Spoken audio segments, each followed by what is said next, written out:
the webinar. Okay.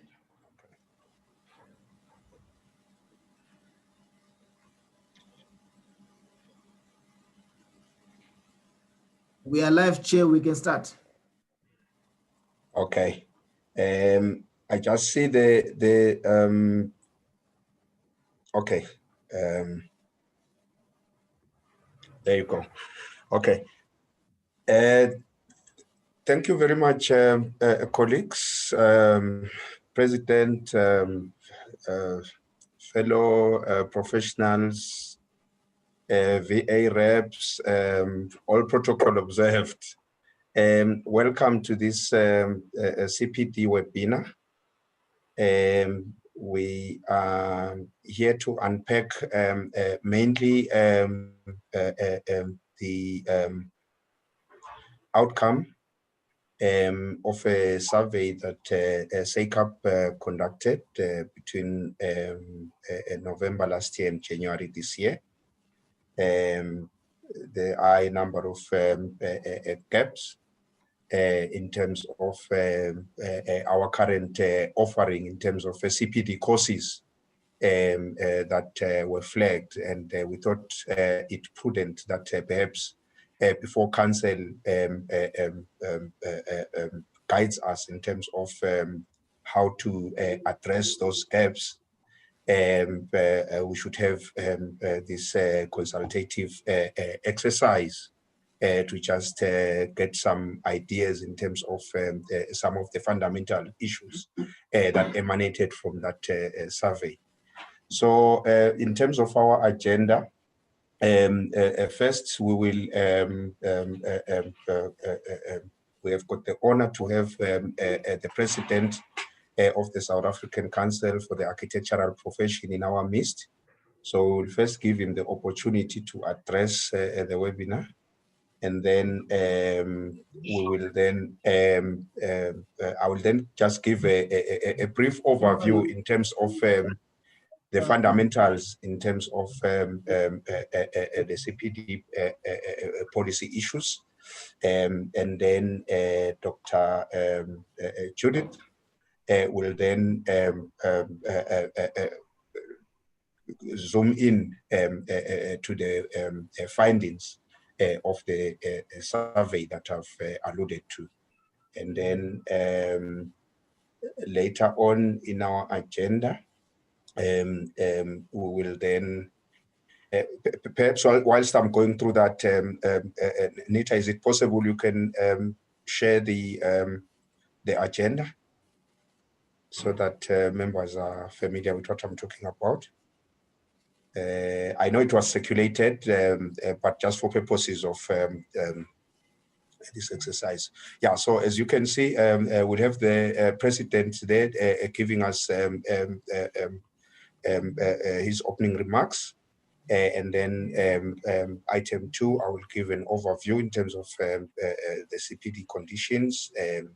And I will, I think I've already summarized in terms of what the survey was all about. And then item 3, we'll then get Dr. Judith to take us through the key findings in terms of that survey.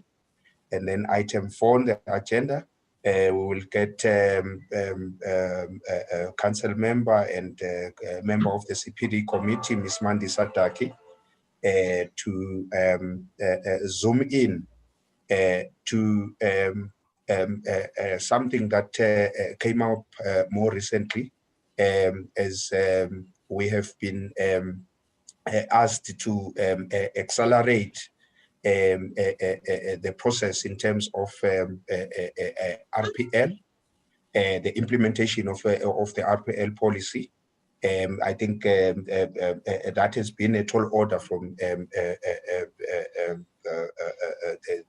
Deputy Minister of Public Works and Infrastructure to say perhaps this is one amongst other instruments that as professionals we should be utilizing to transform the built environment sector.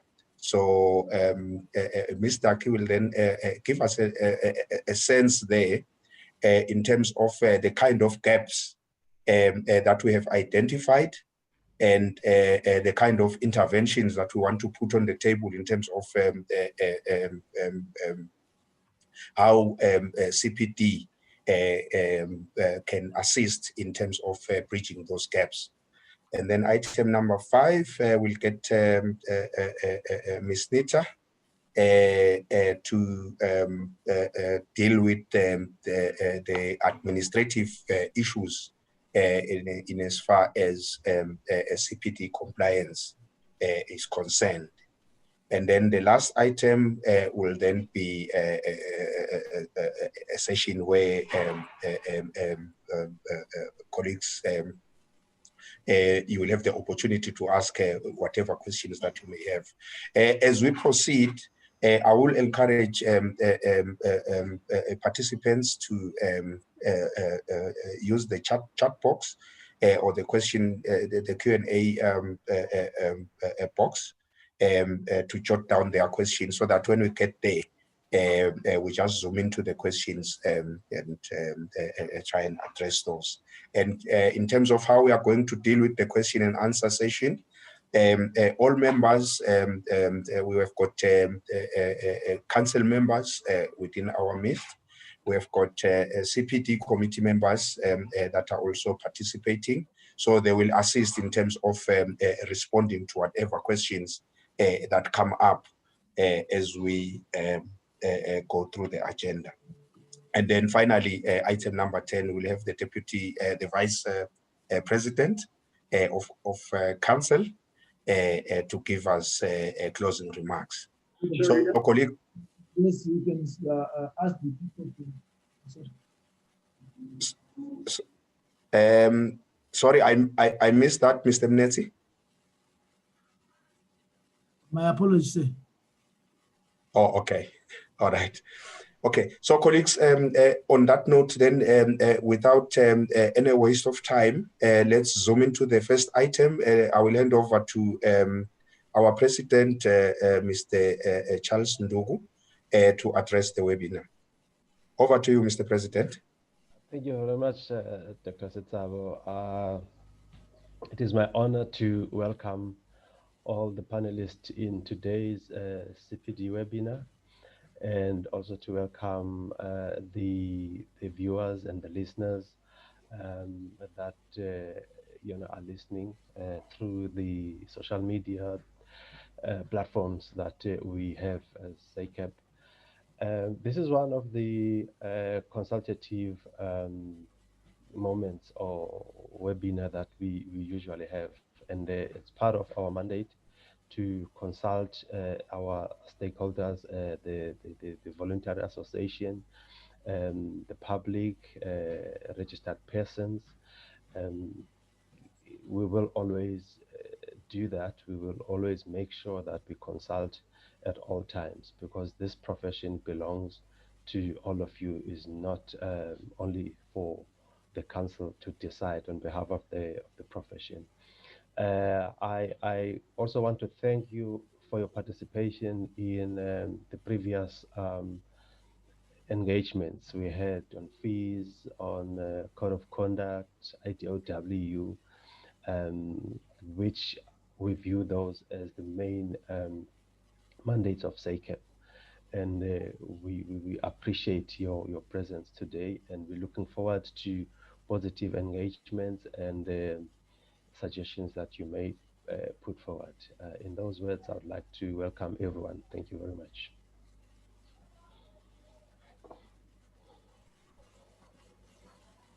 Okay. Thank you very much, Mr. President. Yes. We will then proceed with our agenda. The first presentation is just an overview in terms of the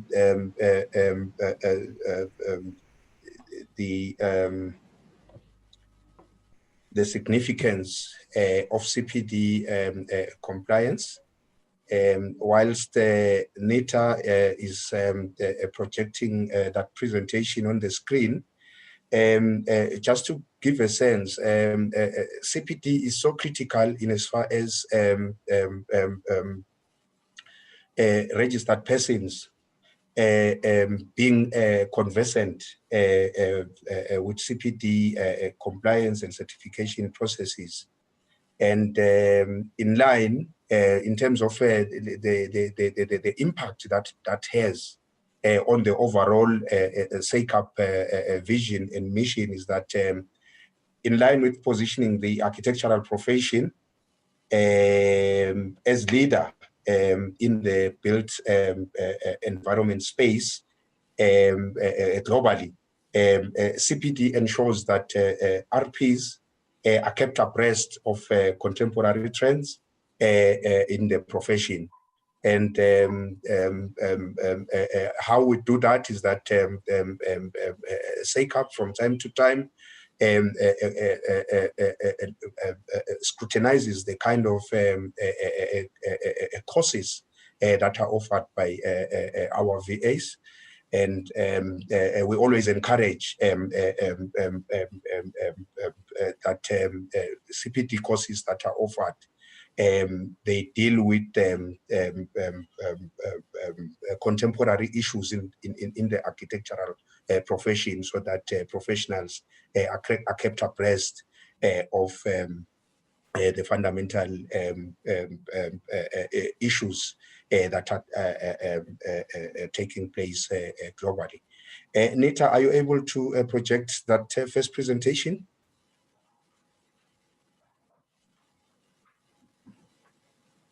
I can certainly do so. I just thought that Dr. Judith wanted to do it herself. What will be the best? Oh, your presentation. I'm so sorry. Okay. I'm No, so it's sorry. fine. It's okay. Chairperson, if you just allow me 1 minute, I see people are asking questions on how are they going to be allocated CPD credits. Maybe we must just address that quickly. If you've registered for this online, for the webinar, we will have your details and we will automatically accredit that, allocate that credit to you, and you get notification there. Yes, Nita, let me add something there. Those who have registered and attend will get CPD points, because we have 350 registered, but the attendee right now it's 250. And 52 attendees, not even the panelists. So only those who registered and attend, not only registered, that attended, they will not get the points. Thank you. Thanks, Muneti, you're 100% right. Okay, so would an opportunity be given, maybe if you can clarify there, Nita, would an opportunity be given to those that may not have registered, but they are participating in the webinar, that maybe they can do the registration later, so that they also get the CPD points? Chair, even those who are attending through Facebook, they will get points, even if they did not register. Okay. Excellent. So I think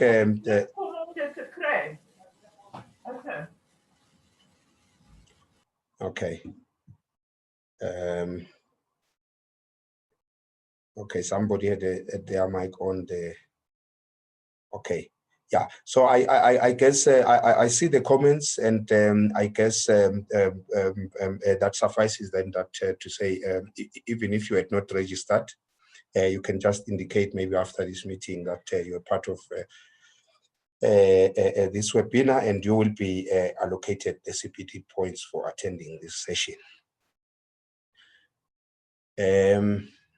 Are you winning, Nita, with the presentation?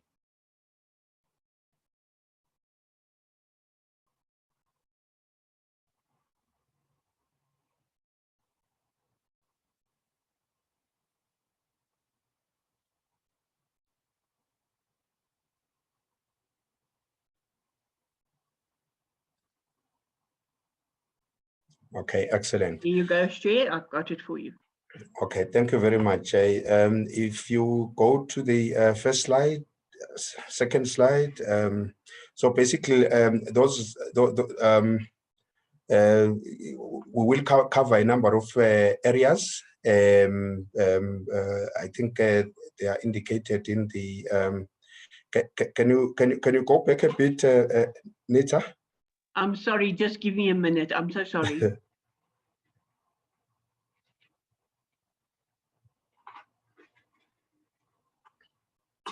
Yeah, so basically the items that are covered in this presentation would be just the CPD conditions for renewal and registration.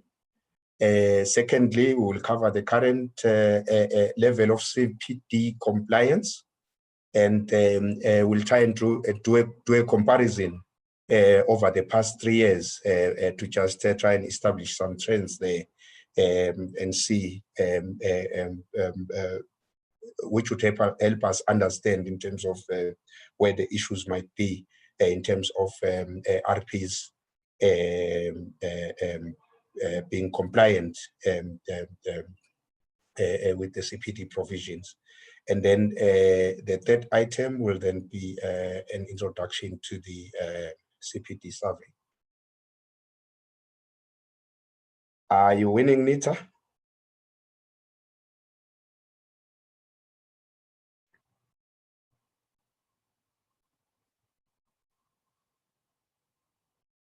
Okay, you can scroll down to slide 4.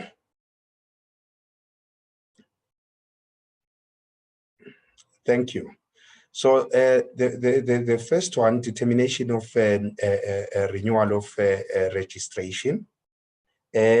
According to Section 13K of the Architectural Profession Act of 2000, that section determines that a council may determine, after consultation with the voluntary associations and registered persons, conditions relating to and the nature and extent of continuing education and training. And as I have already indicated, why that is important is to ensure to facilitate a situation where RPs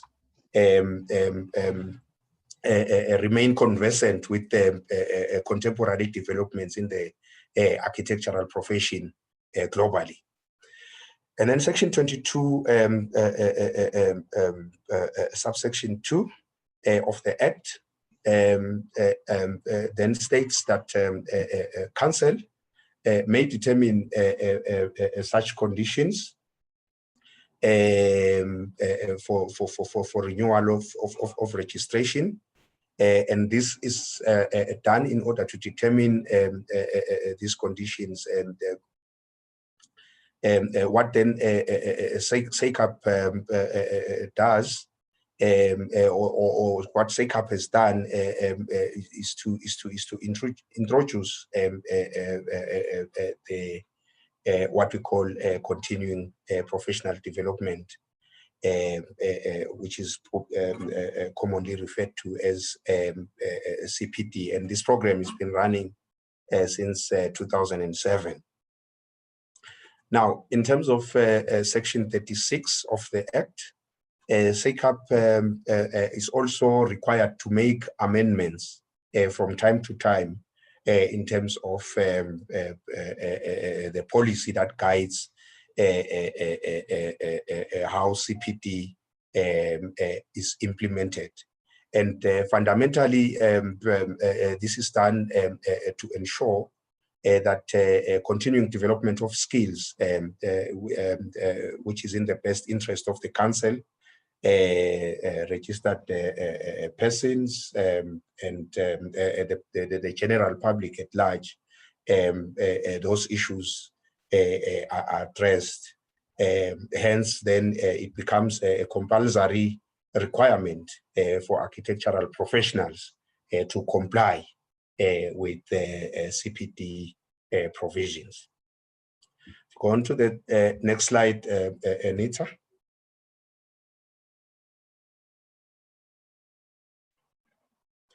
Right. This part deals with basically just an overview in terms of the CPD conditions. We have got three major categories. Under category 1, that deals with mainly developmental activities, where RPs are required to attend structured educational or developmental meetings. It could be in the form of conferences, seminars, workshops, or lectures.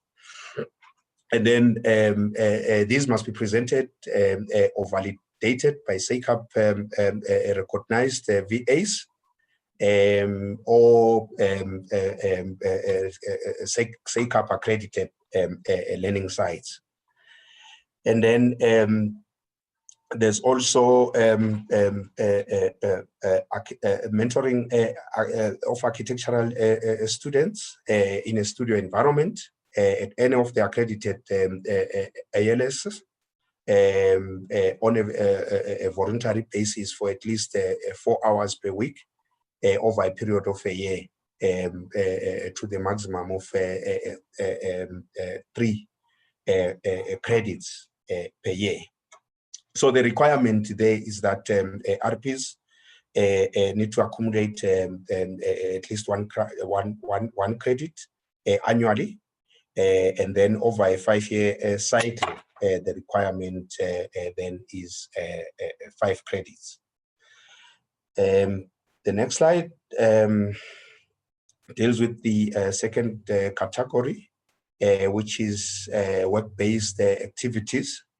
The main one there being architectural work that is undertaken in an office environment, relating to specific projects that RPs might be working on. It can also be for those who are in the academic sphere. It can include lecturing at an accredited SACAP architectural learning site. Secondly, this item can also include in-house training or mentoring of candidates and architectural students. And then you've got a number of hours there and how those are calculated or translated into the required credits. So again, over a 5-year cycle, there is need there for RPs to have accumulated under A 10 credits, and then under B 5 credits. And then under category 3, we've got individual activities where members of one or more SACAP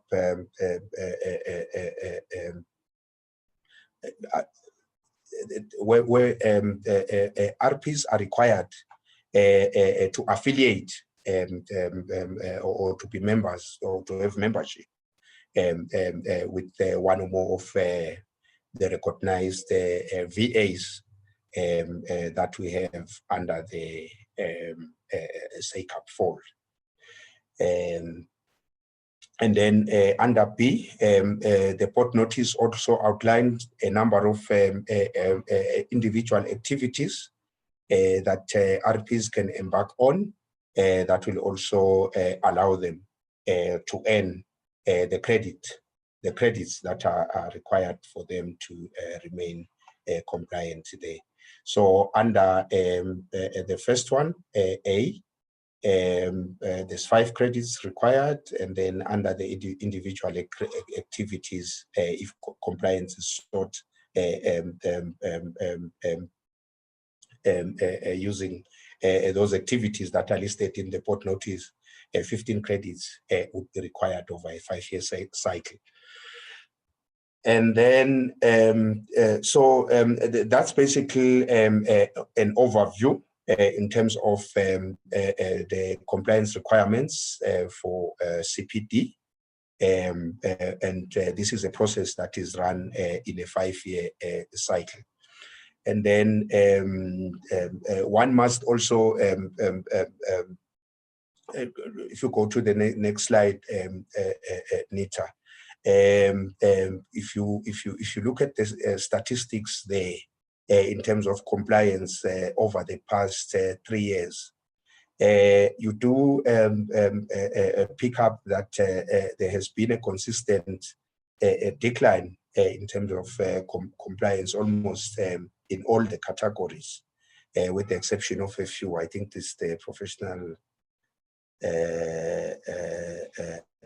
architects. I think, yeah, but overall, I think if you look at the totals there from 2018, there's been a consistent decline. And part of the things that the survey was trying to unpack is it's exactly those issues, to try and understand what challenges most RPs face in as far as CPD compliance is concerned. And without going into much of the detail in terms of what the survey has unpacked, I think it's also important to also note that as a result of the decline, consistent decline over the past decade in economic activity in the country, that has had an impact in terms of architectural work and all other professions really in the built environment space have felt the impact of that decline in economic activity. So I think the figures that we are seeing here also tells us that that aspect in terms of how well the economy is doing, or how busy RPs are out there, the picture has not been looking good in the recent past. And if you zoom into the current situation as a result of COVID-19, the situation is currently even worse. So COVID-19 has actually made the situation worse in terms of that consistent decline. Go on the next slide, Anita. Right. Again, this analysis here also shows something very interesting, because if you look at the compliance according to category now, it does appear like the categories in the lower end, your draftsperson technologies, they are the ones that are struggling the most, have been struggling the most over the past 3 years in terms of compliance, which again could point to a number of issues in terms of what would have led to that kind of a situation. And then with that, then colleagues, if you go on to slide number 11,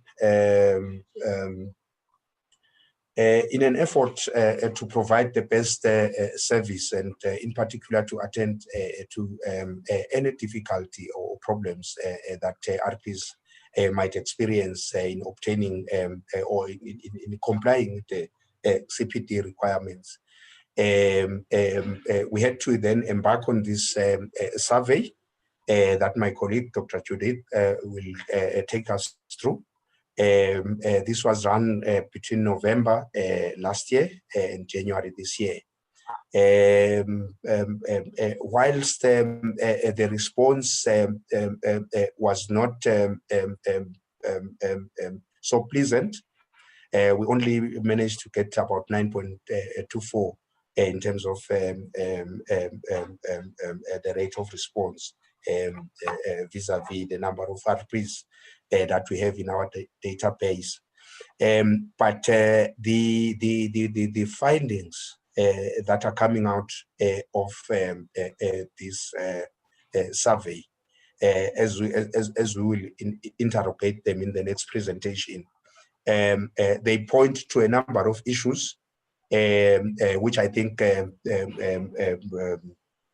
later on in our discussions, we'll try and zoom into those and try and understand how best working together with all RPs and VAs, we can take the profession forward in terms of addressing all those key challenges that RPs face as they undertake their work in their respective areas of expertise. So that then would be the end of this introductory presentation. I would then hand over to Dr. Judith.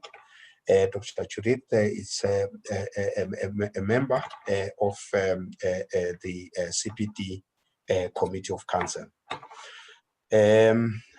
Over to you, Dr. Judith.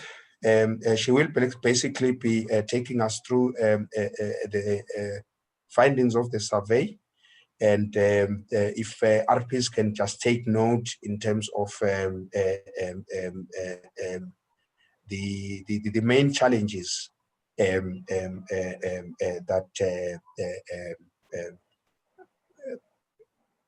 emanate or that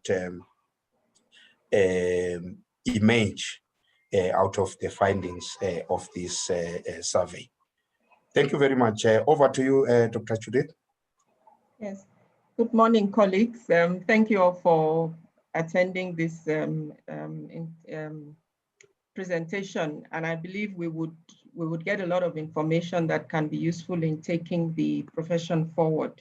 So my role is to present the findings on the survey that was conducted late last year, early into this year.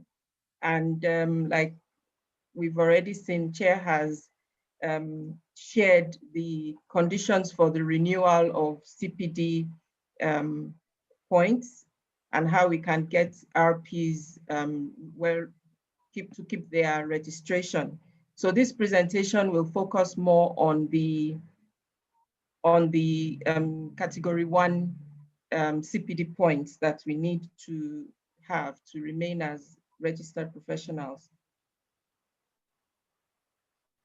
One of the key things I think that has come out of this is just the low attendance or low response rates that we had in the survey. So a total of 832 registered professionals took part in the survey.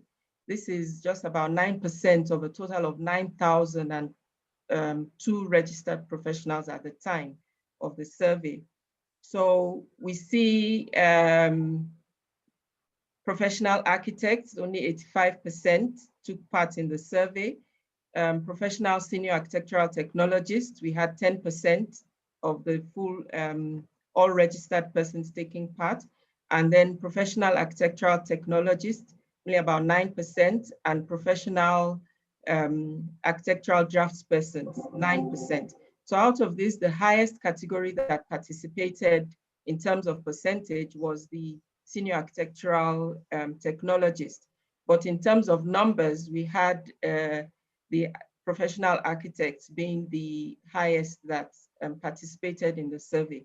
Please take note that as we present the findings, that I will say it's not a full representation of the industry, of all professional persons, registered persons, but just about 9% of those who actually took part.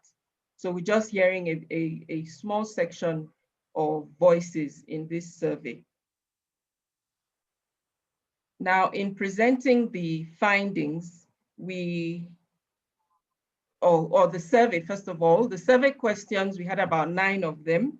And we wanted to understand wanted to see if people attended CPD1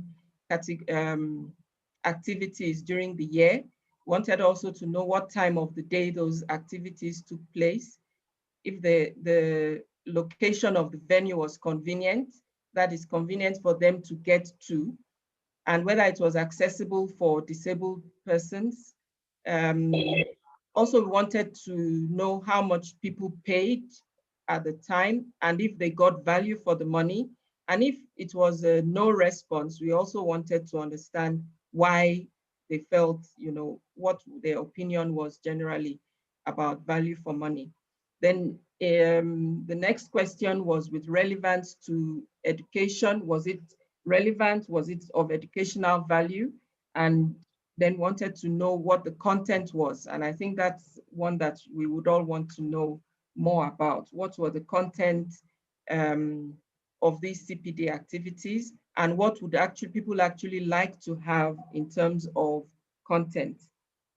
The last question was, at the time, it wasn't as we are now. We wanted to know if people would be interested in online courses.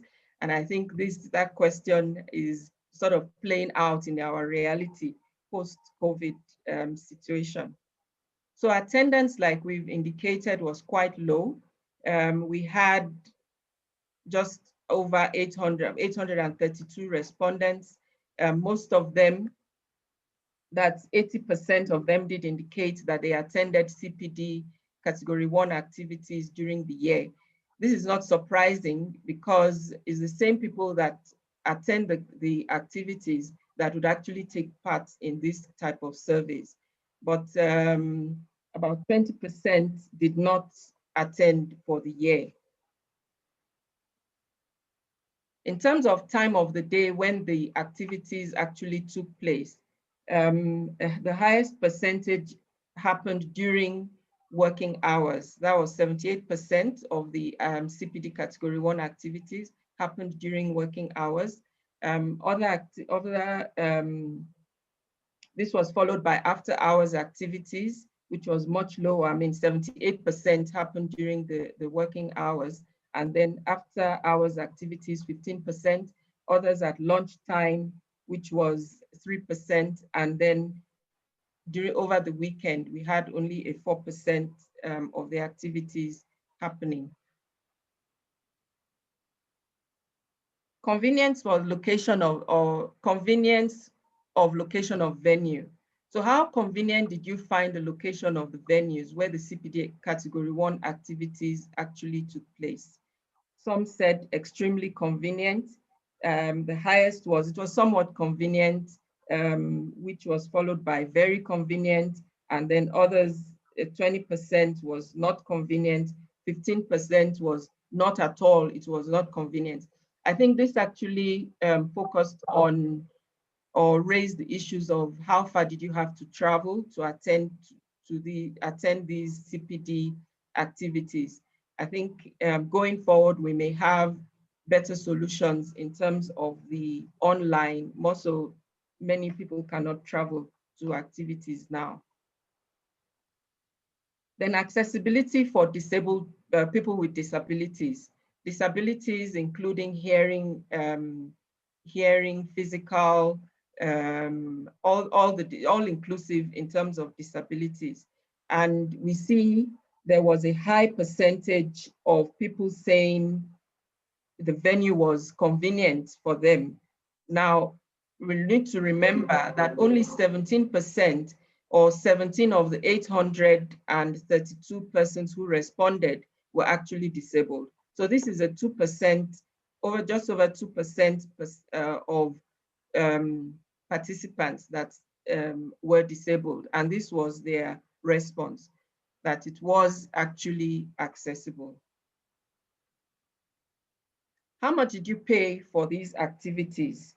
The question was trying to find out whether it was free and whether people paid over 1,500. And so 21% of activities that were attended were free. 56% was less than 1,500, and then 23% actually paid more than 1,500 Rand for the activity. We then looked at whether people were of the opinion that they got, or RPs were of the opinion that they got value for their money. And majority, well, 60% indicated yes, they did get value for their money. And then another 40% indicated they did not get value for their money. In trying to understand this better, we had an open-ended question where people were to give a bit more in terms of what they felt about their response.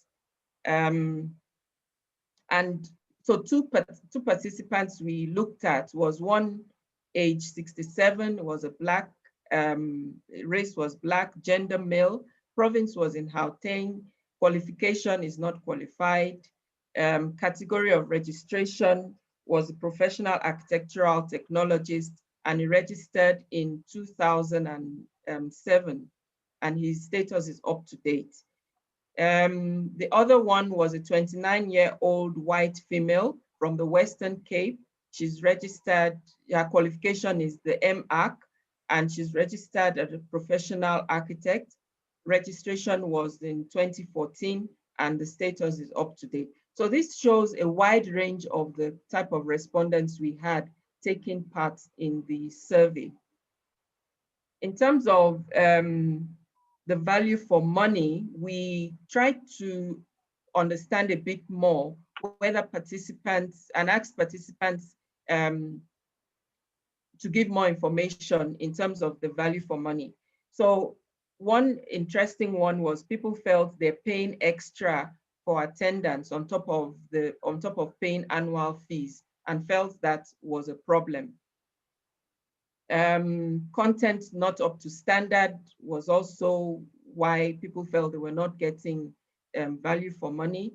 Then registered persons also had to travel great distances to attend the CPD events. And then the time that must be taken off from practice was also a problem. So it was like, in terms of opportunity cost, what do I do? Do I go for this event, or do I sit in my practice? So credits given in relation to the cost, some considered it low. So those were reasons why people felt they were, or RPs felt they were not getting value for money. The next question talked to the relevance in terms of educational value of the activities, the relevance and educational values of activities. And the question was phrased as, do you find category 1 CPD activities relevant and educational? 48% felt, no, not 48, 44% felt not always, they were not always relevant, they were not always educational. And then the next was always, 29% felt they were always relevant and educational. And then 22% felt they were somewhat relevant, and 5% felt they were not at all relevant or educational. Then we looked at going forward, what kind of content would the RPs like to have in, or see presented in the CPD category 1 courses or activities. And we gave a closed question where we listed the following activities: Architectural Professional Act, the Code of Professional Conduct, Building Regulations, Heritage, Green Buildings, and SANS, as the list of activities that we wanted to know if they would like to see these activities. And the highest we got was a 21%, being building regulations. RPs wanted more of that. Then green buildings also was one of the topics that they would like to see, the content they would like to see in category 1 activities. Then the Professional Architectural Profession Act came up as 12%, 10% the Code of Professional Conduct, and then the SANS came out as a 2%. Further to this, we gave an open-ended question where we asked RPs to list other content they may like to see in the CPD Category 1 courses or activities. So 514 respondents were received, and these were the most repeated contents that we got. Alternative buildings, methods and materials, contracts was high, but I think the highest we got was design and design theory. That came up tops at 73%, where we found in terms of content. This was followed by the contracts at 34%, and then we had running of a practice at 41, and then 34 was contracts. So the other topics were alternative building materials and methods, fees, professional fees, marketing of architectural practice, and then council submissions. So I think this slide actually gives a good indication of what RPs are hoping to get in terms of content for CPD Category 1 activities. The last question was one about online courses. And I think that time has overtaken this question. At the time, we had 88% saying yes, they would like more online courses, and 12% saying no. But I think that's where we're actually forced to do that in this time and age. And that comes to the end of the responses we received. And I guess we can hand it back to the chair. Thank you.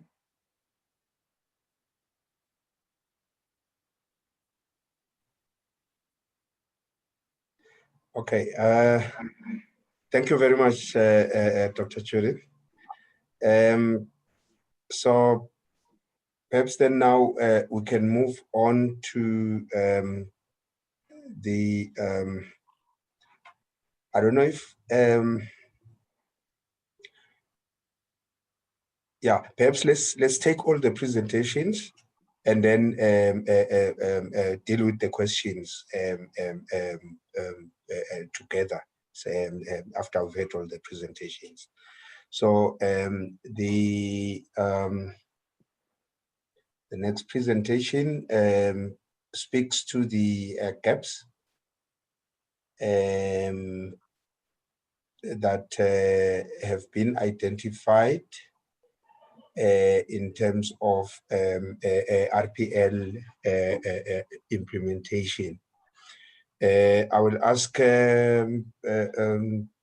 Ms. Mandi Sataki. She was also a SACAP council member and a member of the CPD committee to take us through those gaps. And the idea with this one, fellow colleagues and VAs, is that we then need to encourage VAs in particular to come up with specific courses that can then be used to address the gaps for those individuals that apply for RPL. RPL is recognition of prior learning, as I indicated earlier. It's one of the major policies that government through SACAP has innovated to address issues of transformation for those people that find themselves practicing, in our case, in the architectural profession, but who may not who may not have had the opportunity to acquire a professional qualification or an academic qualification, but through years of experience, some of them have developed all the competencies that enable them to perform certain functions. And what we have picked up is that a majority of such individuals find it difficult to register in any category sometimes, or some of them find it difficult to apply for upgrade into a higher level of category. Hence, then there is a need in terms of how we can deal with that aspect in terms of addressing the competency gaps so that people are able to register in categories where they feel that they deserve to be registered in. Councillor Mandisa Taki, if you can, I don't know if Nita is going to project a presentation while she comes in. Over to you, Ms. Taki. Thank you very much, Chair. I believe I'm audible enough. Greetings to everyone who's attending the webinar.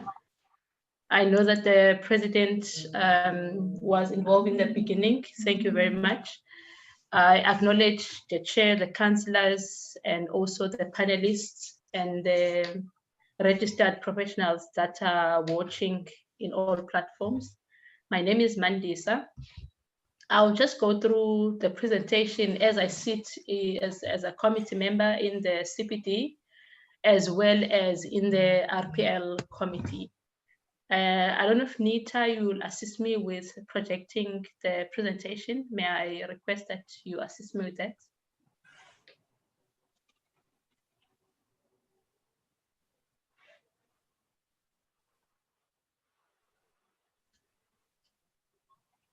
Sorry, I'm muted, Nita.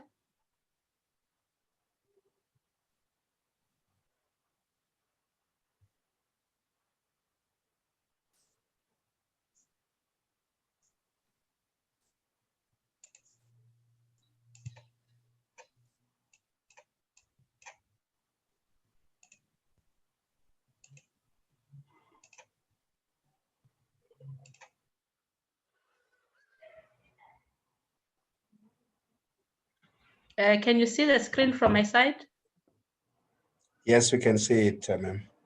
All right, thank you. We are just going to talk about an opportunity that we've seen as the CPD committee, also consulting the VAs as part of this webinar to say there's an opportunity for VAs that as they produce the CPD content, these are gaps that are in the RPL assessments, and therefore working with the VAs, it would be great to see the VAs developing content to address these gaps and also equipping the RPs that they qualify during the RPL assessments. And then I will talk about three items, which is assessment outcomes, the learning levels for each professional category, and the learning gaps identified during the RPL assessment. If you're looking at this slide, I'm showing you the 10 competencies that we look at when we're assessing during the RPL. We've got 10 competencies, which is the architectural design, environmental relationships, construction technology, the structure of buildings, the contextual and urban relationship, architectural history, theory and precedent, building services and related technologies, contract documentation and administration, computer applications, office practice, legal aspects, and ethics. If you look at these 10 competencies, you find that the way RPL is structured is that we have 4 categories, which is the draftsperson, we have a technologist, senior technologist, and an architect. So you can only move up one category. You cannot be a draftsperson, you come to RPL, you jump technologies, you become a senior technologist, or you become an architect, you can only move up one category. So if you look at the categories that we have, you find that each category can perform certain duties, but they lack in certain competencies. So these are the competencies that we look at when we adjudicate an RPL assessment. Then the learning levels, we have 4 of them, which is knowledge, to be able to recall and remember facts and information. We look at understanding, to not only recall facts, but especially to understand their impact. Application, to apply existing knowledge to new situations. Problem solving, to solve a complex problem. And then you come to the next slide. If you're looking at the categories that we have professional architect. It then specifies the learning levels of that particular category. We've got professional architect, which is related to problem solving. We've got senior architectural technologist. It's also listed what is expected of that category. You've got the architectural technologist, that was the senior, and then you've got architectural technologist. When we adjudicate, we take into cognizance what that category is able to understand. And then we see what gaps they are there, and then how best they can be addressed. Because in the past, you find that we've had people who applied in the RPL and they were sent back that they do not qualify to progress to the next category. But SACAP did not have opportunities and also courses in place to address those gaps. And we're saying to the VAs, as the RPL, we've identified gaps, and we're inviting you to say, please develop content that can address the gaps. We're looking also at the professional draftsperson, what they also expected to understand, and their competencies, where their competencies should be. You look at this slide, which talks about the learning gaps identified during the RPL assessment. You find that you've got an architectural draftsperson and the technologist. In terms of legal aspects, there's a lack there. Technical competencies, there are also lacks there. You come to the architectural technologist that is applying to go to the PR arc. They've got understanding in terms of history, in terms of theory, sustainability, contextual and urban relations, code of conduct, and conceptual development. But some who have not progressed, they are lacking in these aspects. So if the VAs are able to develop a content for the RPs are able to attend the CPD courses, go back and apply it in their everyday projects.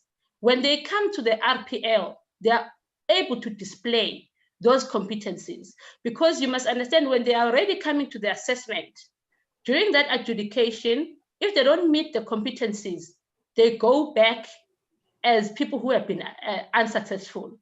But if in the midst of the period of their preparation for RPL, they are able to see that they are lacking in certain competencies, because you must know, during the online assessment, a RPL can be able to adjudicate on their own where they are lacking.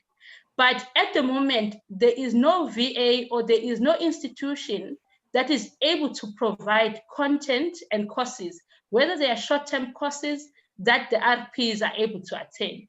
So we are presenting to the VAs today to say, these are the gaps that have been identified, and appealing that if content can be developed to address these gaps, when the RPs come for RPL assessment, it will be better and it will be possible that they can be successful and move to the next category.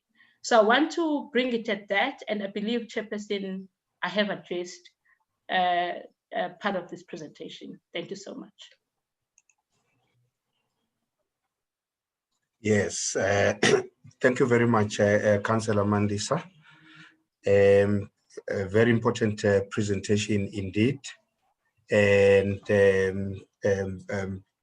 yeah, as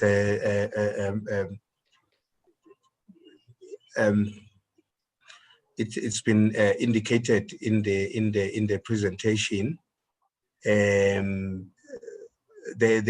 are significant challenges that professionals who, especially those that want to upgrade to a higher category of registration. We have picked up that sometimes there are those frustrations where RPs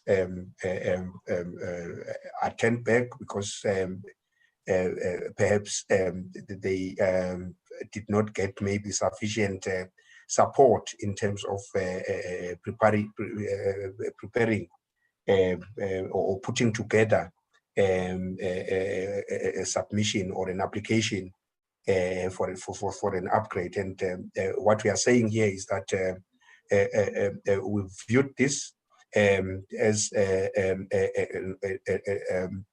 an opportunity for VAs really working together with SACAP to assist in this regard in terms of addressing those gaps, because realistically, and from the statistics that we have in our database, it is clear that a majority of the people that find themselves in the lower categories of registration, it's mainly designated groups, in particular Black people who come from previously disadvantaged backgrounds. Hence, government, when they came up with this policy, was to address exactly that in terms of those people not finding themselves in a situation where they are excluded from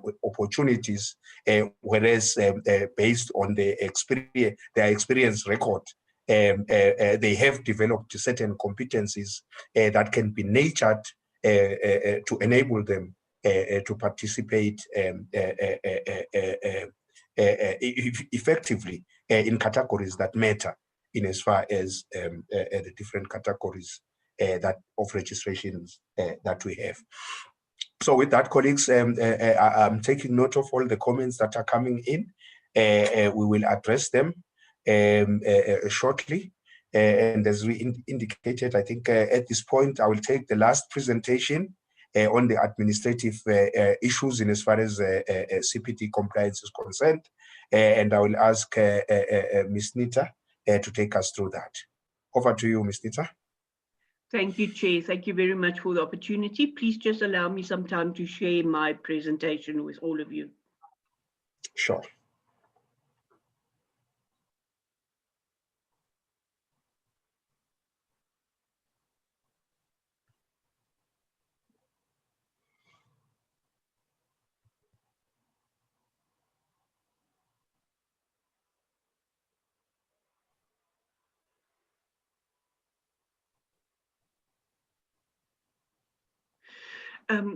We thought it would be a good idea. My presentation is a very short presentation, and it does not deal directly with the CPD survey that we did, but it is a more general CPD aspects that we would like to highlight and make everybody aware of. So what I will be looking at, first of all, is a very new thing that you might be aware of, is the implementation of Privy Seal and why it is important then for people in terms of displaying their Privy Seals to be in compliance with CPD.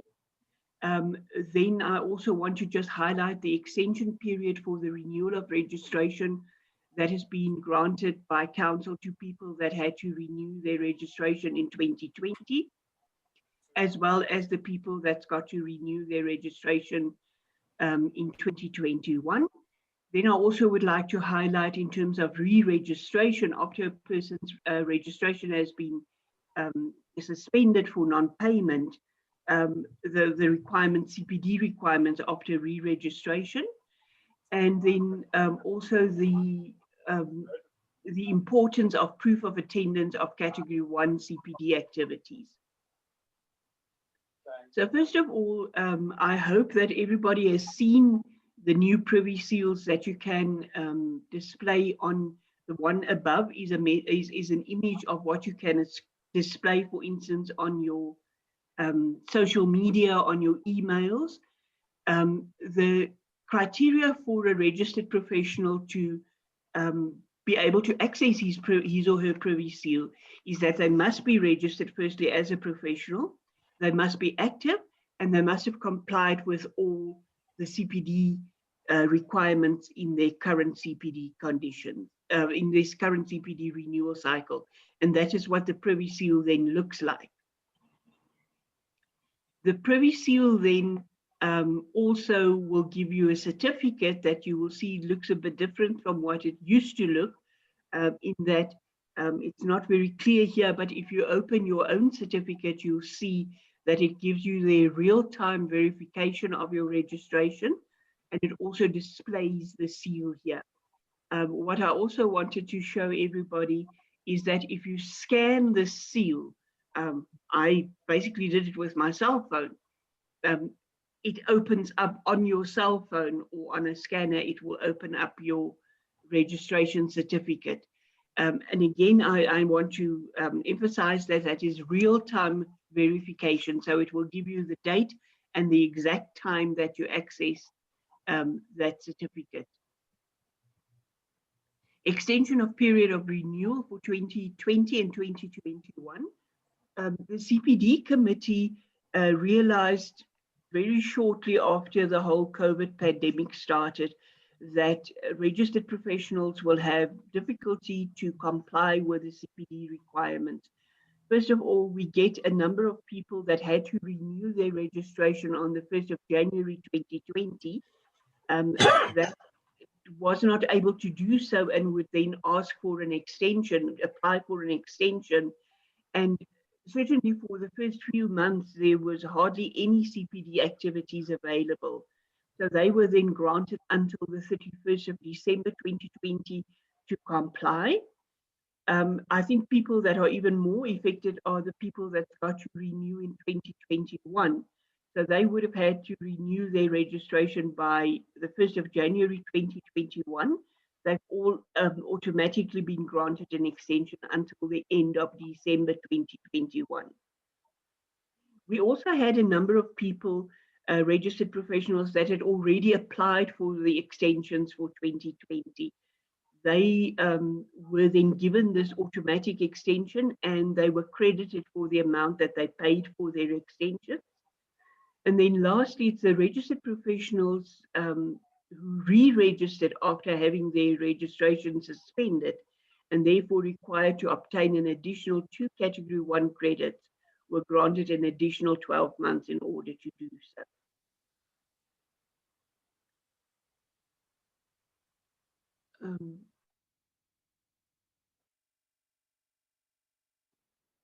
That then brings me to that last stipulation for the automatic extension.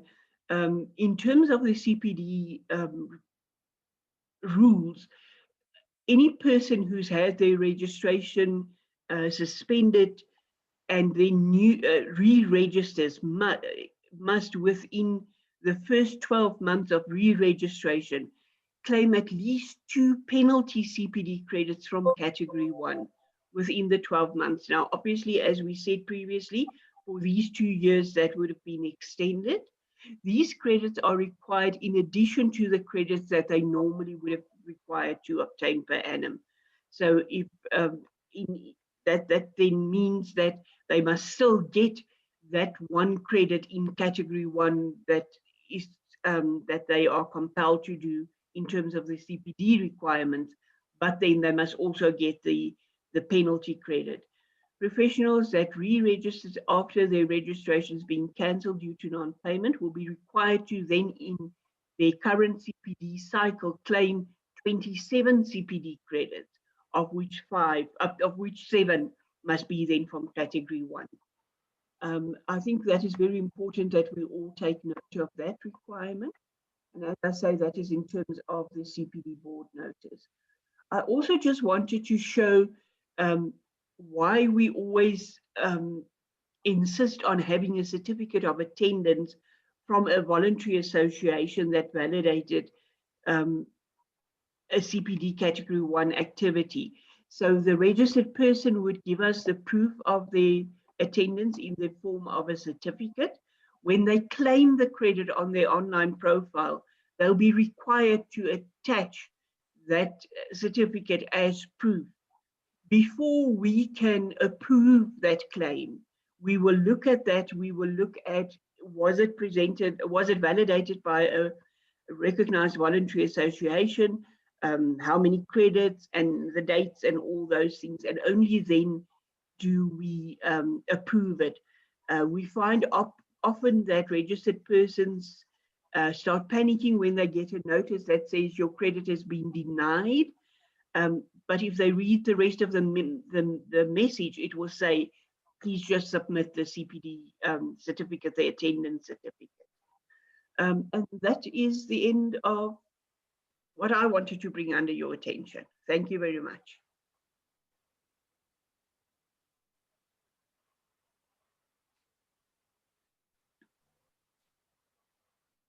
Okay, thank you. Thank you very much, Nita. Colleagues, I think those are the presentations that we have this morning. And then I will now go through the questions, and how we are going to do this part. I think I will request the panelists. I will read a question from the chat, from the Q&A box, and then I will then ask that from the panelists, whoever wants to respond to the question or comment raises their hand. I will start. I think there was one comment on the chat box from Franz Decker. He says, one thing that survey did not take into account with question regarding cost was the number of credits obtained. The question should have based it on cost per credit obtained and not per cost to provide for more accurate information. I'm not so sure. I did not quite get what the suggestion was there. Maybe Franz Decker, if you can just come in to clarify that question. Thank you, Mr. Chair, for the opportunity. Yes, it was just a general comment, because you get CPD courses that's allocated 0.5 or 1 or 2 or in our case sometimes 3 credits per course, and the cost is then obviously based on the number of credits and the time period that the course is. So if you compare a course that obtained 0.5 credits where it comes to cost to one that was giving you 2 credits for the same course, you can't actually then say you compare apples with apples, because it was not on an equal basis. So it should have been that you say, okay, come back to a cost per credit of what you have actually attended. Okay. No, that's fine. Thank you very much. I think that makes it much clearer. Okay, that was all in the chat box, and then going into the Q&A.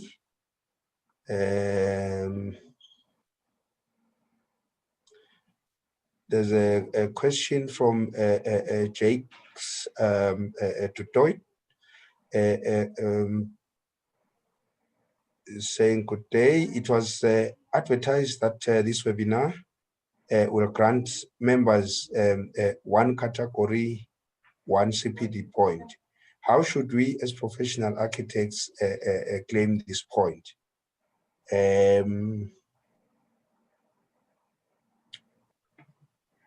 Trying to see if anyone has got their hand up to respond to that, because I think we have to take one question at a time. Anybody would like to respond to that? Nita, you're muted. Sorry, it's Nita speaking. Will you allow me to answer that? Yes, please. We will, thank you for the question. We will get the list of the people that signed into the presentation, to the webinar. We will get that and we will automatically allocate the 1 credit to all the participants. As Mr. Chihunda said at the beginning, it will be not just everybody that registered, but it will be people that registered and attended. So you will just get a notification that that credit has been allocated to your CPD profile. You will not get a certificate. You will not have to claim the credit. We will automatically give it to you. Okay. I hope that answers your question there, Jakes. If not, you can put a follow-up question. And then going down the list,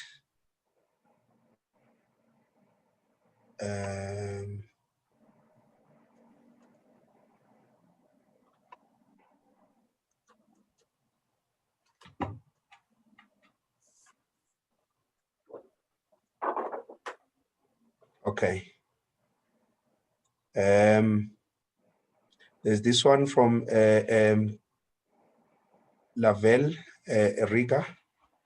How will candidates be handled with regards to the acknowledgement of attendance, since they accumulate credits for their candidates?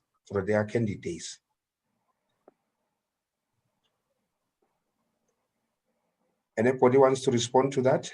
Let me repeat the question. How will candidates be handled with regards to the acknowledgement of attendance since they accumulate credits for their candidacy? Chief, will you allow me to answer that one as well? Yes, please, Nita. All right. You can claim for the attendance of this under your educational credits on your monthly training record. There's also, it states there how many hours equals how many credits that you can claim. And as this is a validated event, you can claim for that under the educational credits, under the educational section of your monthly training records. Okay. Okay. And then the next one from Jakes again. I believe SACAP will use your name, surname, and email address to determine who the members are that attended. Is that correct, Nita? Maybe Munetsi will be in a better position to answer that, but that is my understanding, yes. Okay. The next one, why is the chat disabled? I'm not so sure. Mr. Munetsi? Do you want to come in on that? Why is the chat disabled?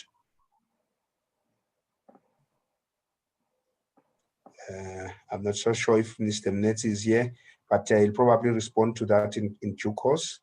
Maybe let's proceed. Question from Derek DeBrain. How is voluntary? How is voluntary if you are required credits from a VA? I don't know what that's not quite clear. Derek, if you can clarify that question for us, I would appreciate.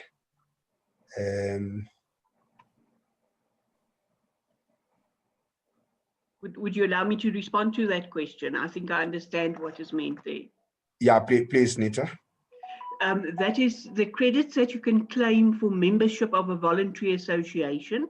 Remember, that is not compulsory credits. So you don't have to be a member of a voluntary association, but if you're not a member of a voluntary association, you obviously cannot claim those credits.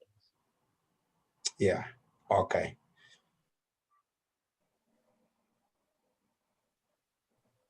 Okay.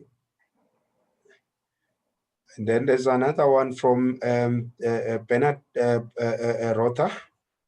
I personally know of 3 friends and colleagues who have left the architectural profession purely because of the control, restrictions, etc. imposed by SACAP.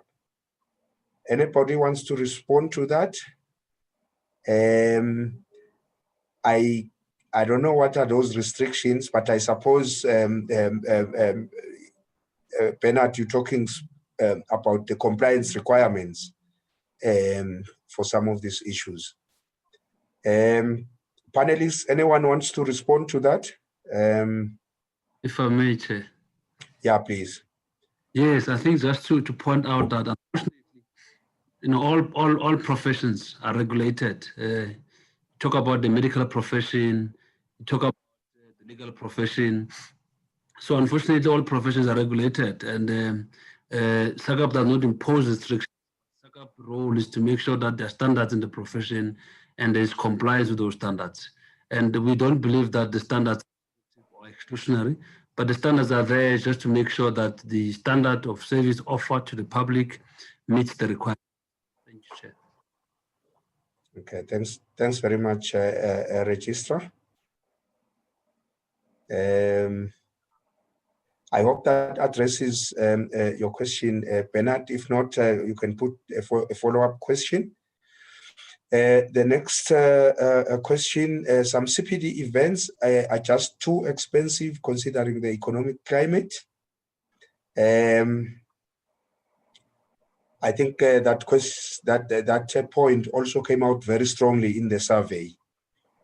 So Chido is just reiterating that. Anybody wants to respond to that comment on the panelists? Dlamini, I would like to respond to that. Yes, please. There are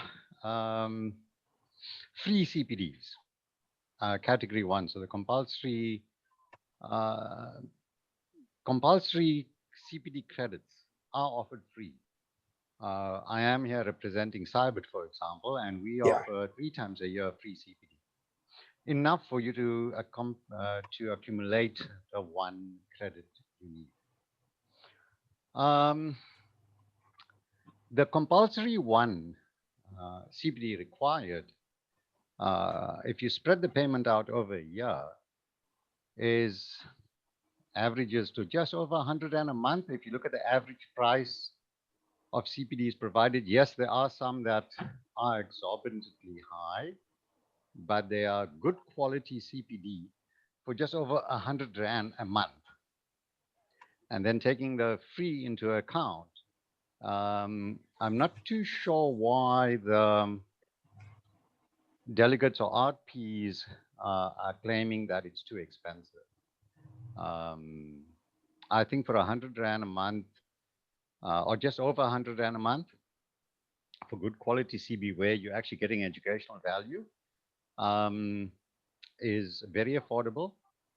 The thing that I found as a CPD provider, is many people wait till the 5th year or ask for extension and suddenly need to do 7 credits in a few months and fly around the country. I've had attendees flying around the country. So you're paying the attendance cost plus flying around the country just to catch up within a short period of time. And I would suggest that maybe RPs just spread out their CPD over the 5-year period. And it really is not that expensive. Thank you. Okay. Dr. Dlamini?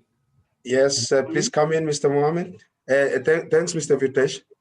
Dr. Dlamini said South African Institute of Drafting is having almost every second week. We're having a CPD course at the Building Center in Northgate in Cape Town, free of charge. No charge. And sometimes the attendance is good, sometimes not that good. Thank you. Okay. Thanks Mr. very Chair. much. Yeah. Mr. Yes, Chair. please come. Yes, please come in. It's Frans Dekker speaking here from side. Now we started already with CPD intensively in 2007 and 8. And yes, there are costs involved, but the cost is basically, and it's actually these days much fewer because we do not have to pay for venues and stuff like that anymore to get people together. But still, even on a virtual system, there is reporting, and that is what a lot of people don't realize. The VIs needs to do reporting to SACAP on all these events, making sure that people are in attendance, and the systems that are used is costing also quite a lot of money. And it is not a money-making game, but the cost that people have to pay needs to be, well, the cost involved in actually creating CPD and putting it out there needs to be carried by some people. Now, we are very fortunate in the architectural industry that there are companies and stuff that come as what we call third parties then and sponsor a lot of these things.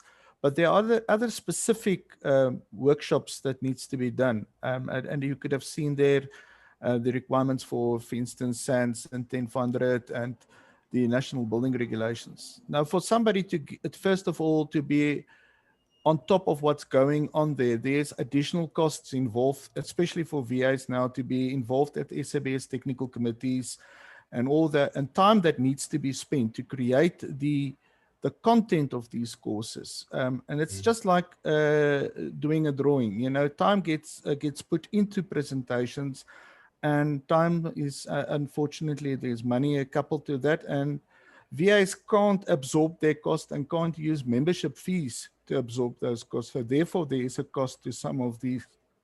But as VAs, I think all the VAs are trying to keep that to a minimum, and just to basically to cover the costs and also the extras that are involved in actually to present that. Thanks. Okay. Can I also say something? Yes, please. Yeah. From the PIA, we keep our costs of our CPD offerings as low as possible. But I also know that there are a lot of representatives from the industry that do offer free courses. And if one looks around, there's normally enough there to choose from for anybody to be able to afford to get these points. Thank you. Okay. Thank you very much, there, Isaiah. And then I don't know if anybody would like to come in on this one, but I'll proceed so long. There's a question there from Margarita. Link to register for this webinar and obtain CPD points as was shared via the SACAP website. FB and emails. Okay, I think she's just giving an example there in terms of a link that perhaps can be used to link. But I'm sure I think Mr. Mnetsi, if you are back, I think you'll need to clarify in terms of how you are going to make sure that everybody that's attending this webinar, they get the CPD points. And then going down the list, okay, I've taken that one. there's an anonymous attendee. There are lots of laws that are not necessary. Many are destructive. In the past, we have had laws that are classified human rights violations. Just because it is a law does not make it beneficial. We need to be clear about that before ever quoting it. Before ever quoting it is in the law. I think that is just a comment, and it's very general. I'm not so sure which part of the act Anonymous was referring to. And then the next one from Dipen Patel. I have an email from SACAP clearly stating that there is no minimum annual category 1 CPD requirement.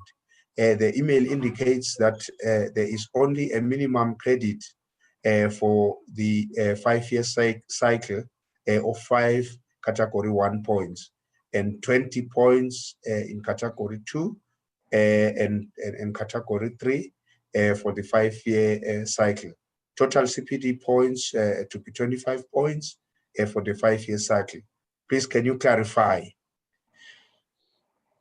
Anybody wants to come in on that one? Dr. Islamini, I do see Nita has a hand up. I just wanted to say that this actually is linked to my earlier comment of we coined a term a few years ago called CPD harvest. Any questions that you guys have? Sorry. Yes. Yes, Mr. Mnetsi. Yes.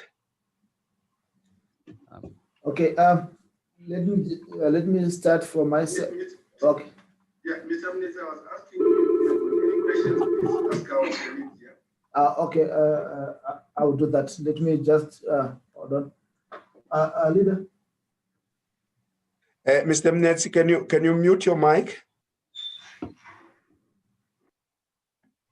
Let's allow Mr. Videsh to finish his point, and then I will come back to your part that needed clarification later. Please continue, Mr. Videsh. Thank you, Dr. Islamini. So the point I'm making is that, yes, according to the current rules, you only need 5 category 1 points per 5, or credits, sorry. It's actually not points, it's credits. It's 5 category 1 credits per 5-year cycle, which equates to 1 credit per year. But you only need to actually provide the evidence at the end of the 5-year cycle. I'm just going to make a suggestion that RPs should at least try to get the minimum of 1 per year. While it's not stated in the rules as such, that is what I encourage. And that's a point I wanted to make. Sorry, Nita, I did see your hand up. Thanks. Okay, thanks, Mr. Videsh. Nita, can you come in? Thank you, Mr. Budu and Dr. Dlamini. The CPD rules actually state correctly, as Mr. Budu said, that you need 25 CPD credits over a 5-year period, of which 5 must be from category 1. But then it also says that you need to claim a minimum of 3 credits every year, of which 1 must be from category 1. So there's the dual stipulation. Okay.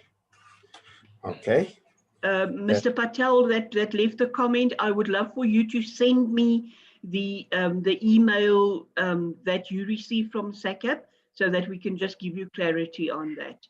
Okay.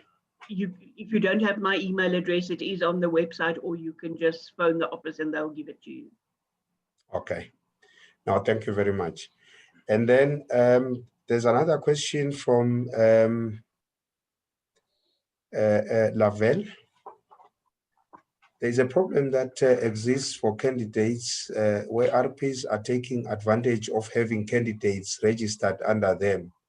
These RPs are not taking their responsibility seriously and are leaving candidates doing little to no work. What can SACAP advise on this situation?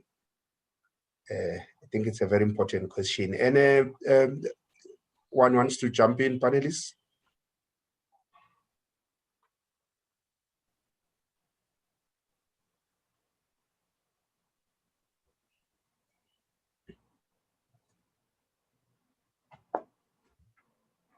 Dr. Lamini, can you just repeat the question, please, if you don't mind? Yeah, certainly. The question says there is a problem that exists for candidates where RPs are taking advantage of having candidates registered under them. I guess what it's saying is that if you are an RP or if you've got a practice, you employ candidates in your practice, but instead of giving them substantial work that will enable them to move forward and register as professionals, they are just kept in the office doing little or no work. What can SACAP do to address that? That is the question.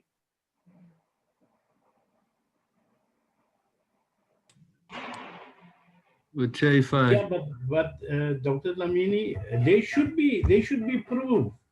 They should be work record should be sent in for the candidate, which will also be proved that the person worked there, and the amount of hours that would reflect in his the portfolio that you do send as a candidate, because you're supposed to send that into to SACAP for record purposes. Thank you. Yeah. I wonder if I could just come in here, please, if I may. Thank you, everybody. I've run my practice on many students. I've had over 55 students over the last 10 years. And there's always been a record-keeping process. It's never been something that they sit here and not work. It's actually the other way around. I'm trying to, over the years, been encouraging them to come and attend workshops and seminars, and I just can't get these guys to move. But certainly, from my practice point of view, everybody falls in a timesheet and it has to be validated. And at the end of the year, the architectural learning sites engage and want to see proof. I've got to fill in forms and sign all the stuff. So therefore, I don't quite agree with that statement that's been made there. Sorry. Thank you. Thanks very much. Dr. Lamini, if you'll allow me to add on to what Mr. Douglas has said, we similarly have for people registered as candidates. First of all, before we register them, the person that is going to act as their mentor has got to fill in and sign an undertaking that he or she will act as a mentor to the candidate. So that brings certain responsibilities. And then, as Mr. Douglas correctly said, they have to submit monthly training records. We don't send it in anymore. There's an electronic system whereby it gets submitted. So that needs to be submitted on a monthly basis. And depending on what category the candidate is registered, they are required to obtain a minimum number of hours of experience in certain categories. Thanks. I do need to add a little here. Thanks, Michael, for your comment. And yes, I do agree that there are many professionals that actually do it ethically and correctly and try to pass on their knowledge. That's the whole purpose of mentorship. I've heard stories. I engage with many students. I don't do much mentorship myself, but I've engaged with many students. And one of a few of the issues I find that comes through, and I'm not sure how SACAP can actually help with this, is that we have RPs that register students just for the credits, then ask the students to go out and actually get clients and do the work through the office and basically give those RPs a pittance and not really a proper learning experiences. When I even look at those drawings of what was done, students bring this to me. So there is a problem. And I'm not saying it's with every RP, but I have seen this problem out there. Thank you. Yeah. Yeah. Okay. Dr. Dlamini? Yes, Mr. Mohammed. Yes, please come in. Yeah, Dr. Dlamini, if someone attend an accredited college and for that person to be able to get his certificate, then he need to do at least a 4 months intern as well. They normally do it here at the CPUT too. And then for that 4 months, that candidate, before they give him his diploma, that candidate must do a 4 months intern. And when you do that 4 months intern, records must be kept as well. A journal's got to be filled in with the student's name, with his student number, his ID number, and the work done. So there should be records. And if a professional want to claim, then we should ask for the records. Thank you. Okay. No, thank you very much, Mr. Mohammed. Dr. Yeah. So can I just pop in a second here quickly? Yeah. Yes. Mohammed, it's true what you're saying. I'm very concerned. I know it's beating off the track slightly. I'm involved with the DUT Education Advisory Committee via CYBID, and I'm very concerned about what's coming through in the education. I think from next year, where this in-work experience, which I think is vital to the education of any candidate on any level, is being done away with because of not being paid on bums and seats at the architectural learning sites. So I just want to point this out at the moment, that the point that you raised is actually becoming very vulnerable, and it's becoming very concerning from me, from a kind of an educationalist point of view. If I can just make SACAP aware of that. I think it falls under the SACWA, the South African Council of Education, so it's kind of out of our hands in a way. But I think it's quite, as I said, I've had over 55 students. I think I haven't had one student say to me they haven't learned anything in the year or two that they've been with me. And I think it should be a compulsory and mandatory part of your education, maybe at intervals, different levels of intervals. But I think 3 or 4 months is also no good, really, at the end of the day. It needs to be a minimum of 6 months. Else, these guys just don't get jobs. They're just never getting that in-work experience. And I see it all the time at the DUT, that there's tons of students just not getting any work and not getting any experience. Mm-hmm. And I don't know what the solution is. Thank you. Yeah.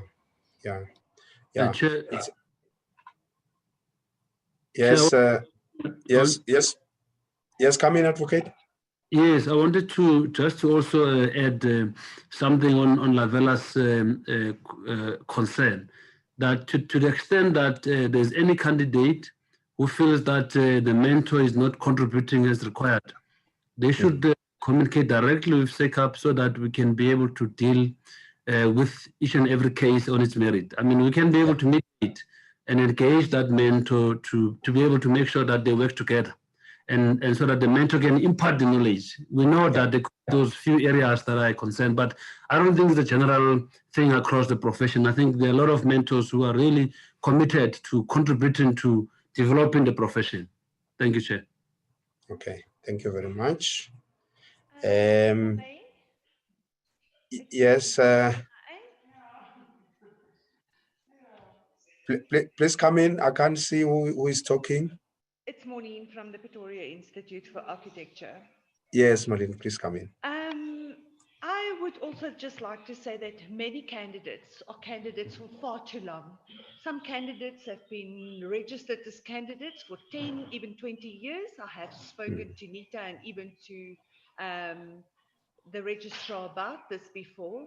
the fact that they are still candidates, you know, sometimes I think that the fact that they're not progressing maybe is a reason that they're not cut out for the job.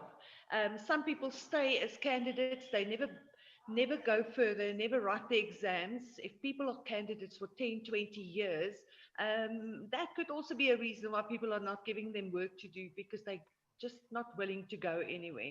I'm really sorry, but I've seen it too many times. Some people are just stuck there and then feel entitled to do more when they are not qualified. Mhm. Okay. No, thank you very much for that contribution. Mr. Douglas? Just quickly, if I can respond to that, I think it's Monine who spoke there. Yes. I think what is concerning from what I see is, let's say a professional comes out of college or university even, and I know some architects too who've actually done this in the past, where they are now have to work under mentorship or under guidance or within a firm or a practice before they can get their qualification. And some of these guys who have worked in the past over the years, or people that have worked over the years, haven't enrolled properly in the candidate program. And you can work for 10 years and not be acknowledged from SACAP that you've actually done that work for 10 years because you haven't gone through the proper process and protocol. And that is what I think is a little concerning. And that's why I think, to answer that question, there are some people that get lost in the system who've been working for years, but they're not acknowledged by SACAP for having done it. And I think that's a little concerning as well. And I think there should be a process where you can actually prove that you've done that, and then it can go towards your qualification, and that you don't stay a candidate forever. I don't know if I'm answering that question. Yeah. I guess it's a multifaceted problem. Probably I would lean more towards the registrar suggested that perhaps let's deal with each case on its merit. If there are such cases, just bring them forward to the attention of the registrar, and then they will be dealt with accordingly, because it is concerning from what Monine was saying, to say you've got people sitting in this system as candidates for 10, 20 years. That cannot be acceptable. And if you do have such people in your practice, perhaps also as a responsible RP, I think it would help if you would engage SACAP in terms of how they can come in to assist in such a situation. But I'm sure it's something that can be dealt with. Okay. Chair, can I come in? Yes, I wanted to. Yeah, I didn't see your hand, both. Welcome, Mr. Bingham. You can come in. Thanks, Chair. Just to respond to Michael's 2 points, Council is aware that there are people falling in the gap, and it links to what Monine was saying as well. So there is a process, I believe, underway trying to get the names of the graduates coming through the colleges and universities, and so that is more of an automatic registration. So we are aware of that, and it is being worked on. To go back to Michael's earlier point about WIL, or work integrated learning, that directive has come from higher education. It's got to do with the NQF levels, and it's got to do also with the credits that are awarded to students in courses, and then what would have not been perhaps awarded to students in the workplace. We also have students coming through both in architecture and interior design, and yes, sometimes it is difficult to give them work, but at most often they do benefit, and obviously the time span is a very relevant thing. So, so the reason that it has been taken out has to do with the higher education, HEQC, but everyone has to complete their 2-year practical training after graduation. So that hasn't changed. You'll still have your 2 years, but yes, it's not in-service training, as it were, during your academic time. Thank you, Chair. Yeah. Okay. Can I add something? Isha from PRA. Yes, yes, yeah. If there is a problem with mentorship and with candidate that's not getting enough experience, the candidate surely should first and foremost address it with the employer. I think most employers that employ candidates actually realize that they're employing people that are still being educated, and they usually are willing to help and to assist. So I think that you can, you can address it to SACAP, but you only address it to SACAP if that's like a last resort. Yeah. You first and foremost address it with the employer. Thank you. Yeah. Yeah, yeah, but I think from was it Lavenga that raised the question? I'm sure there probably would have been frustrations with the employer, which is why she was asking if there is a way SACAP can intervene to assist in that situation. But yeah, I think let's allow candidates to and RPs to engage SACAP if there are such issues, and see how best those issues can be addressed. Ms. Mandis, I wanted to come in. Yes, Chair. I just wanted to talk about the candidates. I think it was Monine who mentioned candidates that stay in candidacy for a long time and who do not improve their competency. We've experienced that. We see it in other committees that we run, especially when it comes to investigating committee, where the candidates want to do the works of the professional because they've been staying in the candidates for a long time. And that is being addressed, whereby a person will be given a minimum years to be a candidate, and then they need to progress to being a professional, because that also on its own bring problems. And I would like the registrar to just come in on that point. Thank you. Okay.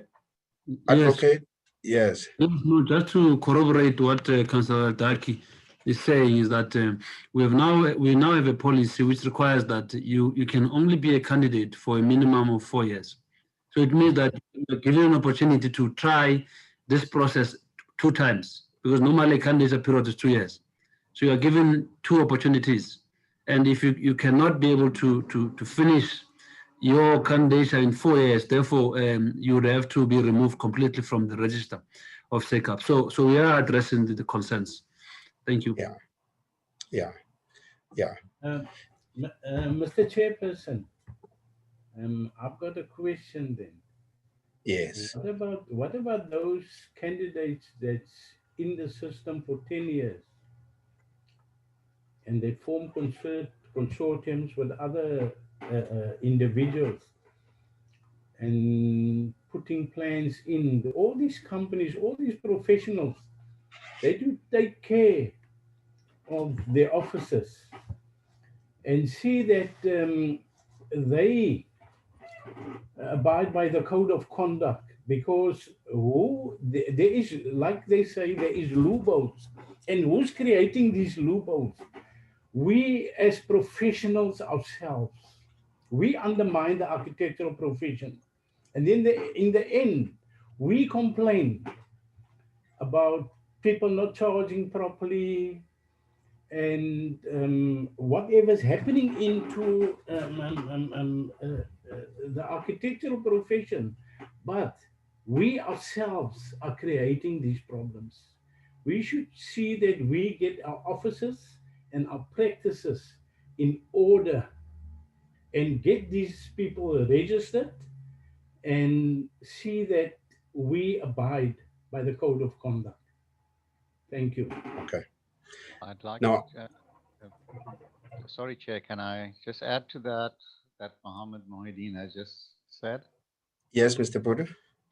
I'm in total agreement with Mr. Mohideen. It is us, the professionals, that have caused the problem. Everything from fees to this candidacy problem. When I say fees, there are stories in major cities and in rural areas where you have 1 or 2 RPs in the area and a few hundred unregistered persons, and all the RP does is sign the application form that goes to the municipality. There are stories going around. Yeah. So that RP, I'm not saying all RPs, I'm saying that RP that is doing that. It's unethical. He's creating his own problem. There should be some kind of monitoring of this somehow. I don't know how that is, but it is a problem that needs to be addressed. That directly relates then to fees. Because these unregistered persons are obviously paying too little, charging too little, and then everyone complains suddenly that architectural professionals are charging too little, or we're charging too much compared to these few people that are these unregistered persons, let's just call it that. So it's exactly the same with candidacy. These people, instead of actually being properly mentored, are being taken advantage of. And that's where the point I was initially trying to make, is that certain RPs are taking advantage of candidates, and it's immoral, it's wrong, and some monitoring and evaluation of this needs to happen. So thank you.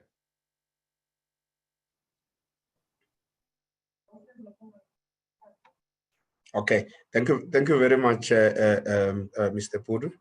Yeah, colleagues, I think this is a topical issue, and I'm sure those committee members that deal with investigations would attest to the fact that sometimes what we are mentioning, Mr. Pudu, most of the cases that they have dealt with, they've got to do with people, some RPs, like you rightfully say, not all of them, but some of them acting unethically to sign plans that have been done by other people that are not registered. And there's all sorts of issues there, which again, I think in the context of what we are talking about, CPD, it's one area that we really need to strengthen in terms of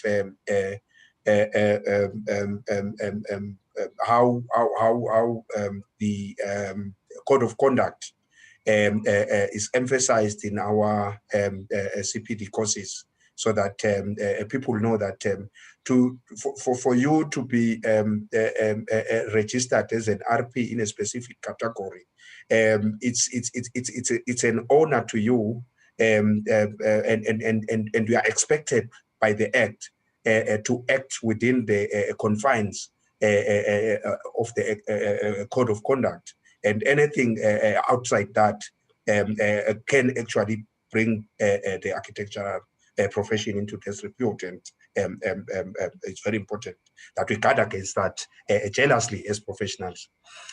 Okay, let's proceed, colleagues. There's Can I just sorry, Doctor.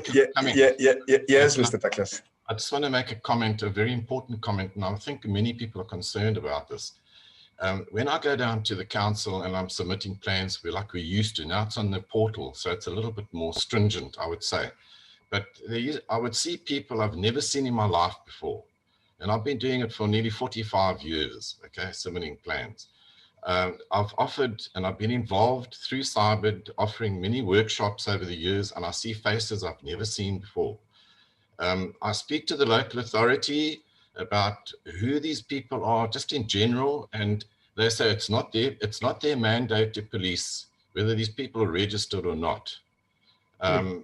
and I'm very concerned when I see the huge amount of people submitting stuff, and I see even your survey, how poor the response has been. And at some of the workshops we went to great expense, a lot of time and trouble, travel, France or backup, what I've been saying, same as Pradesh, how much it took to actually put workshops together, and you get such pitiful amounts of people attending these functions. If there were more, then we would go through the whole country and offer these CPD in the smaller villages and towns and places like that. But we're just battling even in the main centers to get the people to attend. And I don't know, what is SACAP doing about this as the regulator? Because the VAs can't do that. We're there to help and assist the professionals, but it's up to you guys to enforce this and to make sure this stuff is actually happening. Sorry. Okay. Yeah. Yeah, no, it's a very important point you are raising, Mr. Douglas, and I don't know if any of the panelists would like to respond to that. I know at Council it is an issue that has been talked about a lot in terms of coming up with interventions to engage all the municipalities in terms of how to address exactly what you are, the issues you are raising, Mr. Douglas. Anybody wants to come in on that, colleagues? It's Monine again from the PIA. Yes, Monine. Some of the council members themselves who are not registered with SACAP, even they are submitting plans. So even less chances that they're even going to bother to do any of the policing. But surely it can, the amount of unregistered people out there, there needs to be some, and I think the council should be made responsible. It is nonsense to just say they're not there to police it. If they're there to see that you are actually submitting plans according to the SANS regulations, surely the person submitting the plans should be registered. And surely that should be the first check in place. And I think it is absolutely ludicrous that this whole industry has gone to the dogs because of the amount of unprofessional people, the amount of unregistered people, the amount of people who just are cowboys out there and are taking this whole industry and holding them at ransom and just doing whatever they want to. And the only people that SACAP is actually wrapping over the knuckles are the registered professionals. And it is a real sad thing that the registered professionals are taking the rap, but all the other cowboys out there are doing whatever they want. Thanks, Monine. Mr. Pur? Thanks, Monine. I just want to add on this, and maybe SACAP can somehow help. But I've asked the question quite a few times, and without any clear response. Who or what does Act 44 control? Is it compulsory? I have my own opinion, so I'm just stating it as a question here. Is it compulsory for the draftsman employed in my office to be registered when I am signing off all the work? He is just my draftsman. There are, and over the lifetime of SACAP, there were different communications going out. I'm talking about right from 2000. I've got records of communications that say only if you are the principal agent shall you be, or do you need to register.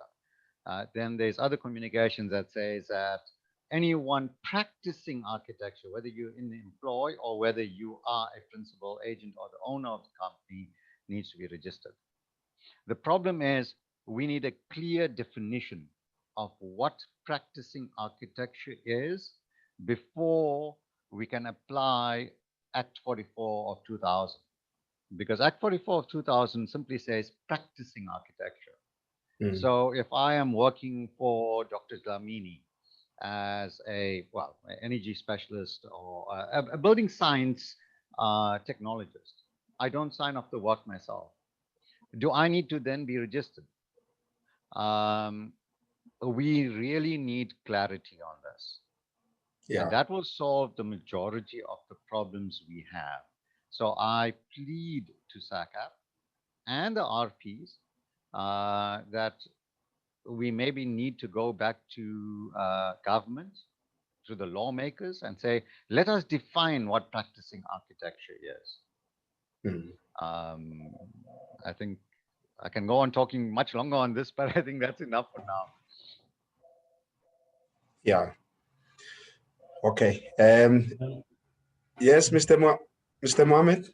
Yes, Dr. Dlamini, SACAP is working on a list where we will keep the owner of a building also accountable, that the person that they do employ is registered, so that they can also be held accountable and not come afterwards and say, but we did not know that the person is not registered.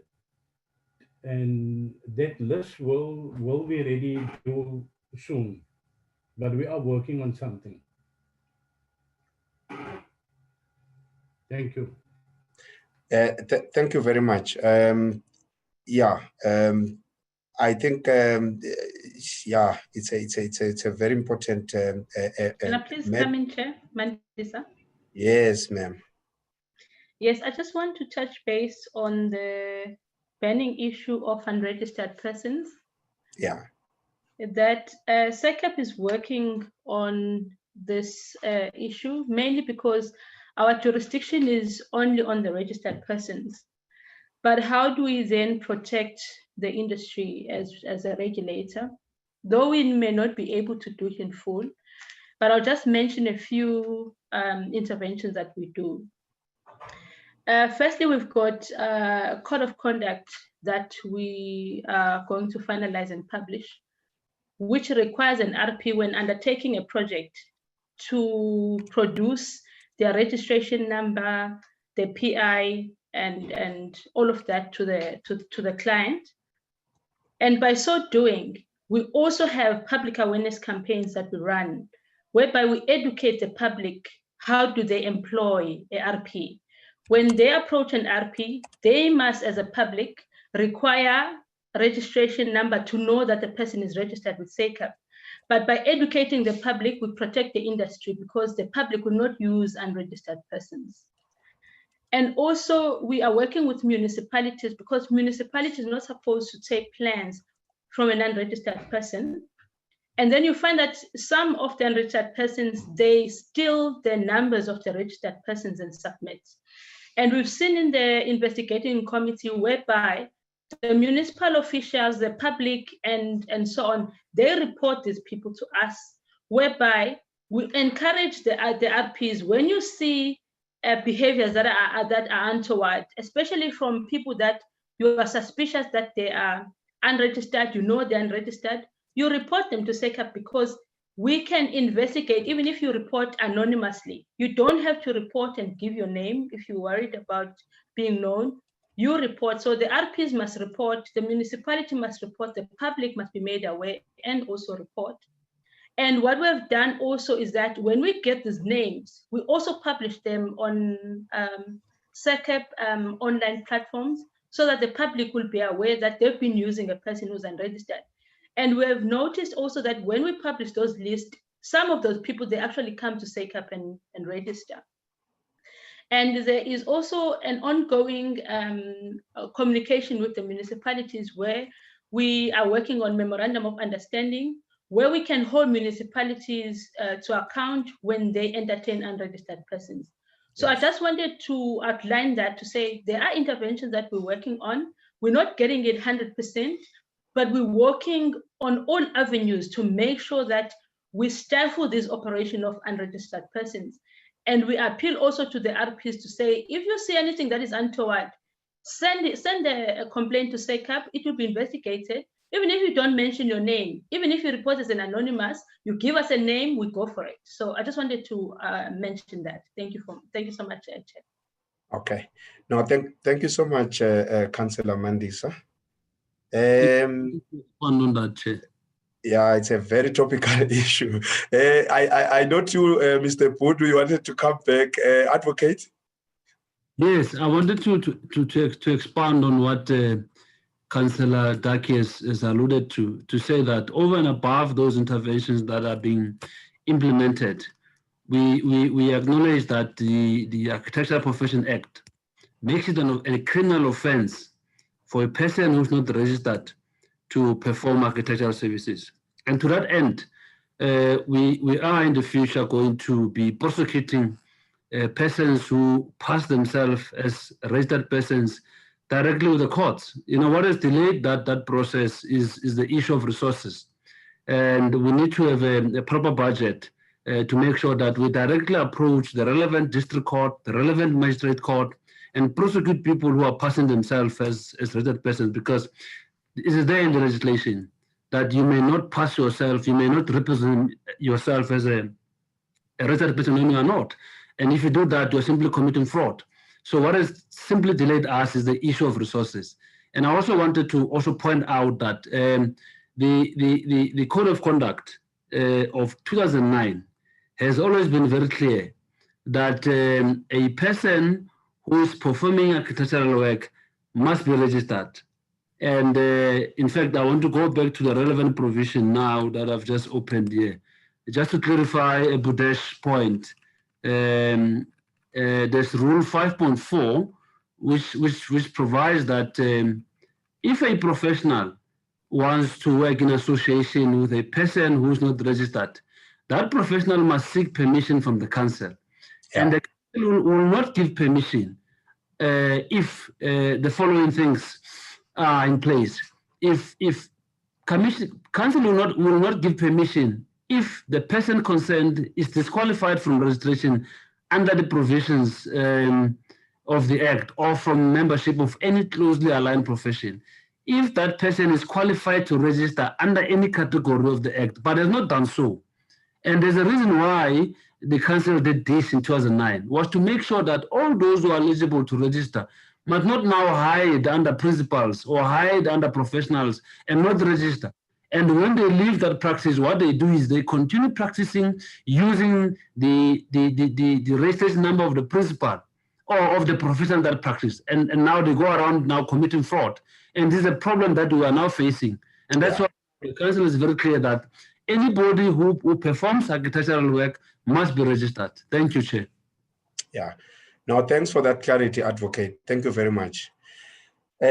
So I think what then it boils down to is that we just need to emphasize, to strengthen our regulatory mechanisms as far as that aspect is concerned. And I think establishing strong relationships with the municipalities so that they also support us on that effort would go a long way. Mr. Pudu? Sorry, Advocate Toto has basically expanded on what I was going to say, but as a legal layperson, I wanted to mention that I think SACAP has more power than Ms. Mandisa or Councillor Mandisa alluded to. Again, it's a layperson talking here from a legal point of view.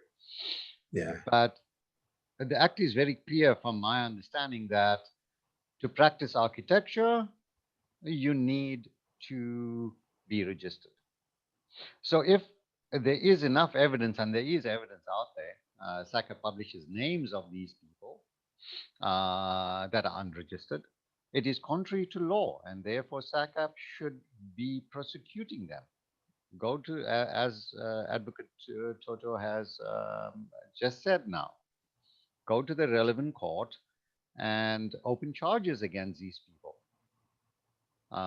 As an overseer or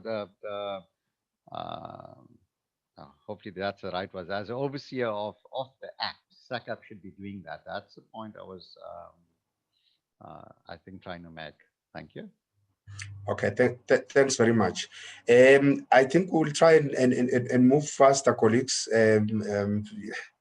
We still got a number of comments that we need to run through. and questions that are coming up in the Q&A box. I don't know if Mr. Mnetsi is here. There was a question earlier in terms of how we will just make sure that everybody that attended this session get the CPD points. I don't see anything. So maybe Mr. Mnetsi is gone out again. So, but we will proceed, colleagues. In the Q&A, so there's a question from Samuel Sibia. I was re-registered last year and given an opportunity. I think he wanted to say to accumulate points within 3 months, and I got sick.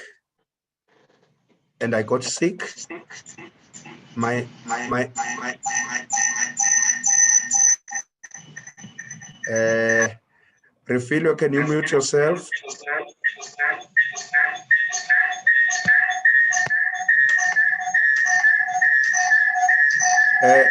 Refilio.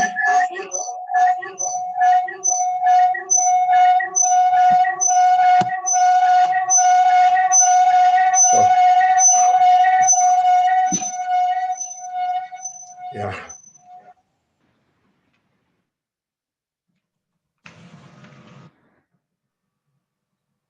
Okay. Apologies for that interruption, colleagues. Refilio, I'm sure you're gonna mute your mic there. I see it's still on. Okay, so Samuel Sbia is saying I was re-registered last year and given an opportunity to accumulate points within 3 months, and I got sick. By now it was, but now it seems as if I'm deregistered again. Please advise my registration number. It's that. Perhaps we can just note that question, Anita, and then Samuel. I think Anita can address you outside of this meeting in terms of what would have happened there. Noted it already. Thank you. Okay. And then somebody, anonymous, is saying, will it be possible to have a recording of this webinar? Again, maybe. Yes, Chair, we can make it available on our website and even on YouTube, or if they want a copy, we can package them and send it to them. Okay, thanks, Mr. Mnetsi. Can you also address then that question that came earlier in terms of how do you make sure, because people have got only their names here on this platform, how do you make sure that they all get allocated the CPD points? Oh, yes. So on attendees, we have got 290 people who attended. So those 290 people who attended, we are going to give them points. We have got record of them. Then on Facebook, we had quite a number of them. Let me just tell you the number now. Those ones we can, let me just check on my Facebook, how many of them. Okay, well, I'm opening my Facebook there. But the people who have registered, like what I said, they are 425. So they've registered but did not attend. Surely we are not to give them any points. Out of those 400, only 290 who have attended. We have got their names. We are going to give them points. And on the panelists, there are 43. However, it's only up to 35 who attended. All those we are going to give them points. So those who registered but did not attend, we are not going to give them any points. I'm sure I'm clear there. Yes. No, thank you very much. Dominique, can I come in here, please, just for a quick one? Yes, please. I think SACAP is being very kind to the profession at the moment by offering Category 1 for this workshop. Why I say that is because many Category 1, I believe you generally got to pay for that good education or that value that you're getting.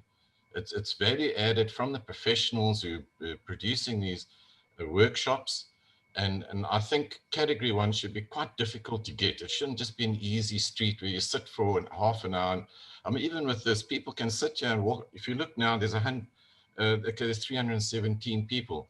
But I can switch my video off and I can walk away for 2 hours and come back later and say, well, I've got the point. Are we CPD harvesting, or are we getting educated? And this is really what I question all the time about Category 1 is, I mean, I have to sit and validate these things and say, well, what is Category 3 and what is Category 1?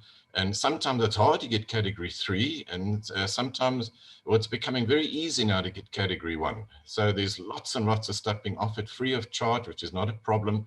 But at the end of the day, it's about education. And I believe that CPD should lead towards RPL. And I think there should be stuff there coming from the ALSs, a huge amount of wealth of information, knowledge.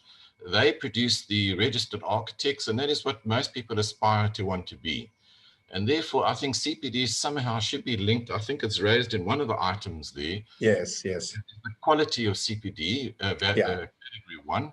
And can we not somehow, I mean, I've been asking these questions for a while already, for the last 3-4 years, about the ALSs engaging and offering sharing of knowledge through workshops, and obviously making money, not free of charge. I mean, you've got to pay for your good quality education.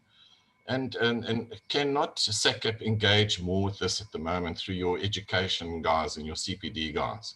Yes. So it's quite a lot of things I'm asking at once. Yeah. Thanks. Yeah, no, I think it's a valid point, Mr. Douglas, and I'm sure my fellow council members are noting that. Mr. Budu? I just wanted to add on to Michael's points. Thanks, Chair. The quality of CPD. I'm here representing Cybid, and I am a CPD provider myself. And I do attend CPDs provided by other people, and there's plenty of free CPD. Some of the quality of the CPD is, late last year attended one CPD offered for free by a commercial company, let's just call it, selling a product. It was a 4-hour course, of which I felt only 1 hour was actually educational. And that's the point. There's too much of these low quality CPD parading as high educational value that are offered for free. One of the rules in the conditions of CPD is that it shall not be overtly marketing. It must be of educational purposes. And I find a lot of CPD is lacking so highly in these 2 points. It's unbelievable. And then you get the CPD harvesters that come along, even on a bum in seats meeting. And I see it because I'm providing. I'm standing in the front and looking at everyone and talking. And there you get a person busy on Facebook for the whole day. And never engage and never ask one question. And then when you ask a question to the person relevant to the topic being discussed, they don't know. So there is this lack of interest. Now, I know SACAP can't do anything about that, but I'm just trying to make a point that the quality of CPD is really bad. And then you get some providers that are not, sorry, I need to restate that. The quality of some CPD is really bad.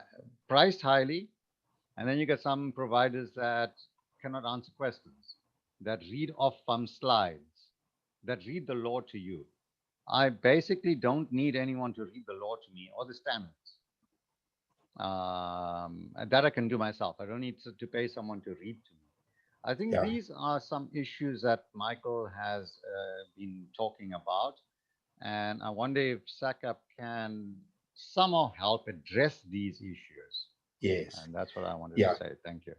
Yeah, I must say, thank you very much, Mr. Poor. I must say it's empowering to hear that coming from VA representatives here, because it's one area that the CPD committee has been contemplating in terms of in fact, coming out of this survey, it's one amongst other issues that came up to say some people, they question the quality of some of the CPD courses that are offered out there.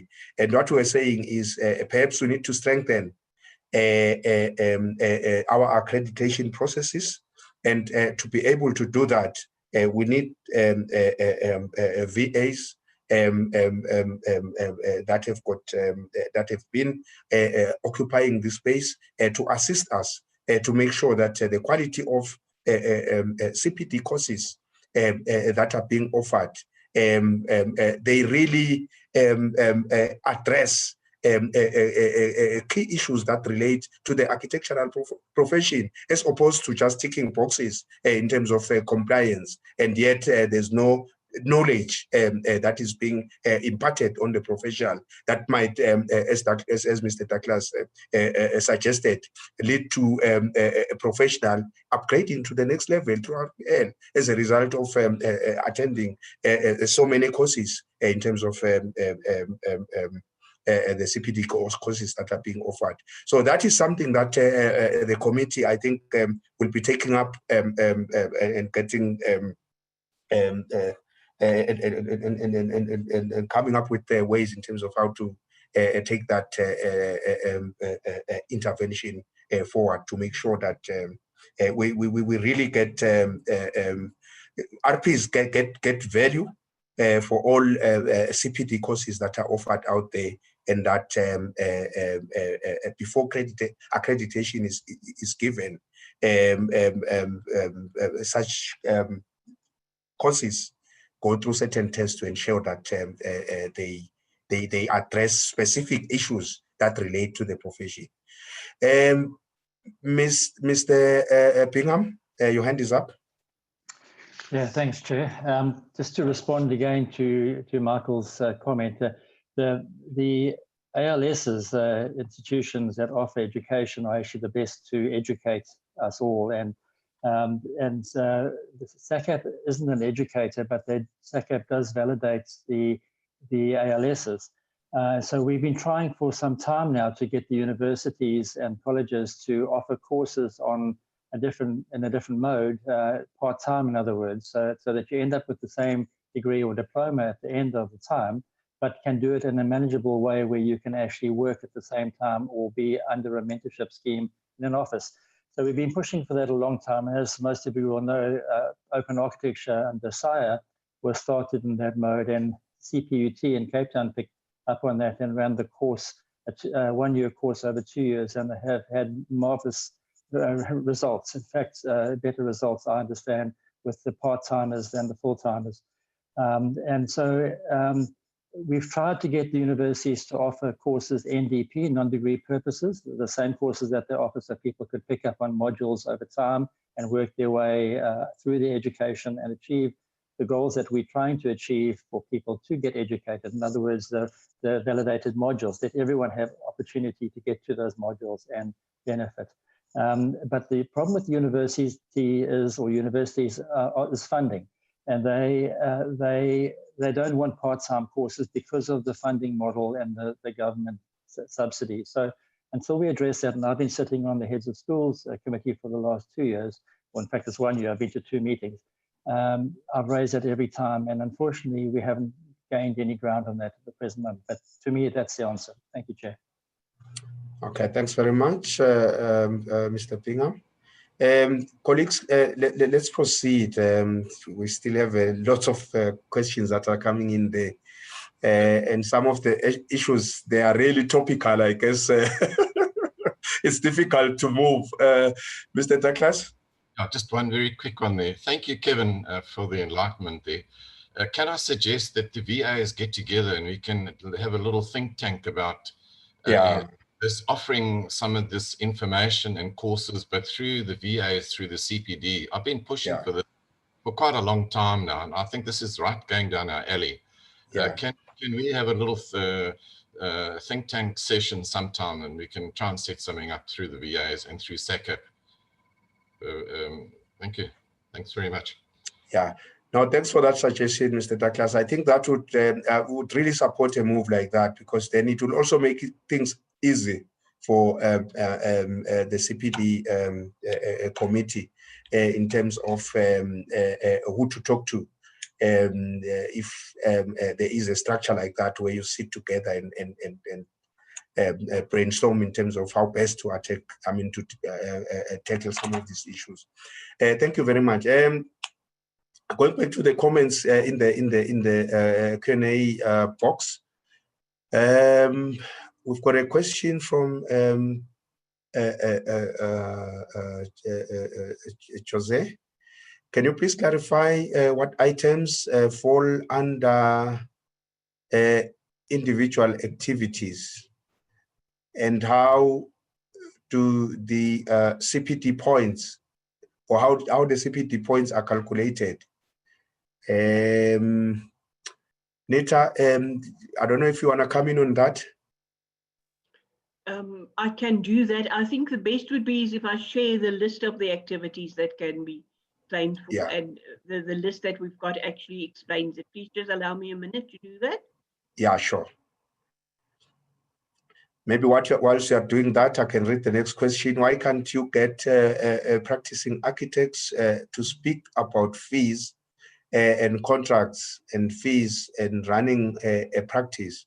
People within industry to talk about specific experiences they have had. They could submit their presentation to SACAP before the event, and then that person could present their experiences in line with the decolonization of education. Architects love to speak about what they are passionate about, which might be that other architects might be more willing to attend, maybe. I think that's a very important point you're raising there, Lee. And I'm sure we would be welcome to such suggestions. I think they would go a long way to move us forward as a profession. Thank you very much. Anita, you want to address that previous question? I can surely do that. What I've got on the screen here is, first of all, category 3A activities, which is the easy ones, which is membership of one or more SACAP recognized voluntary association. So it's 1 credit for membership of a full financial year. It's not compulsory. You can claim a maximum of 1 credit per annum, which then translates to 5 credits per 5-year cycle. I think what the person that asked the question might have been more interested in is the category 3Bs, which is this whole list that follows. It is part of the CPD board notice, so it can be accessed there.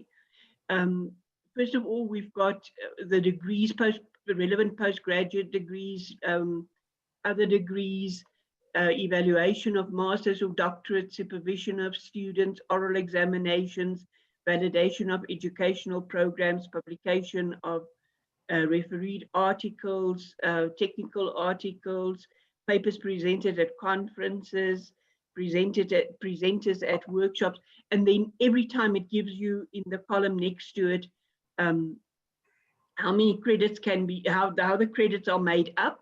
And again, it's 3 maximum per annum and 15 per 5-year cycle. You see there are quite a number of them. lecturing, participation in statutory, professional, institutional, and technical, non-technical committees. So self-study, which is one that a lot of people claim for, and that is 1 credit for every 10 hours. Relevant community activity, so that would be community work that they do, specialized activities such as arbitration, mediation, forensic architecture, things like that, and adjudication of awards. So the most important thing would be to look in the second column, or actually the third column, that would give you how the credits are calculated for that. And it is important to know that you can only claim a maximum of 3 per annum for any of these activities. Okay. Yeah. Thank you very much, Nita. Colleagues, let's proceed. I've got another comment from Lee, saying, based on the 10 categories, can't we maybe allow architects to register based on their areas of interest, as opposed to one architect having competency of all 10 categories, where you can have one architectural firm with 10 architects working there, each competent in their area of interest, job creation through diversity.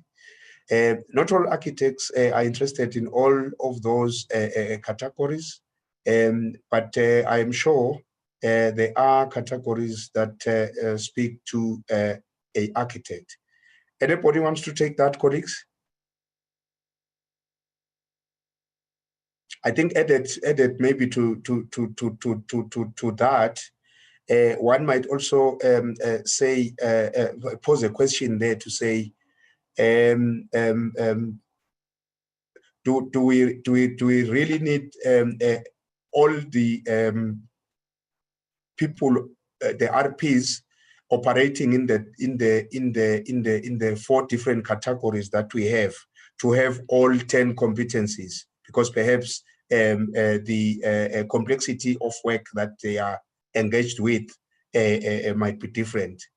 I'm just amending Lee's question there. Anybody wants to take Lee's question?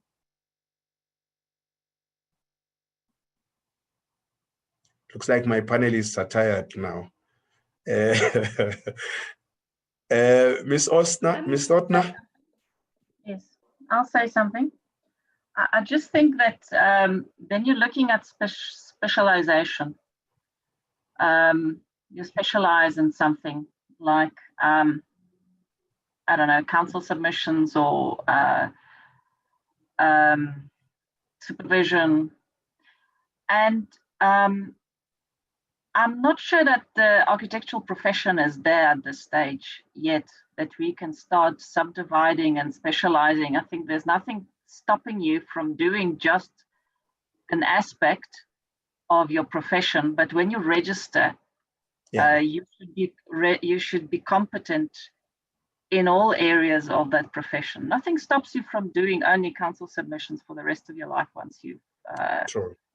But I don't think that you can claim competency only in that and say, I'm going to be registered architect, but I am only competent and I've only got experience in one thing, and I need to be registered for that.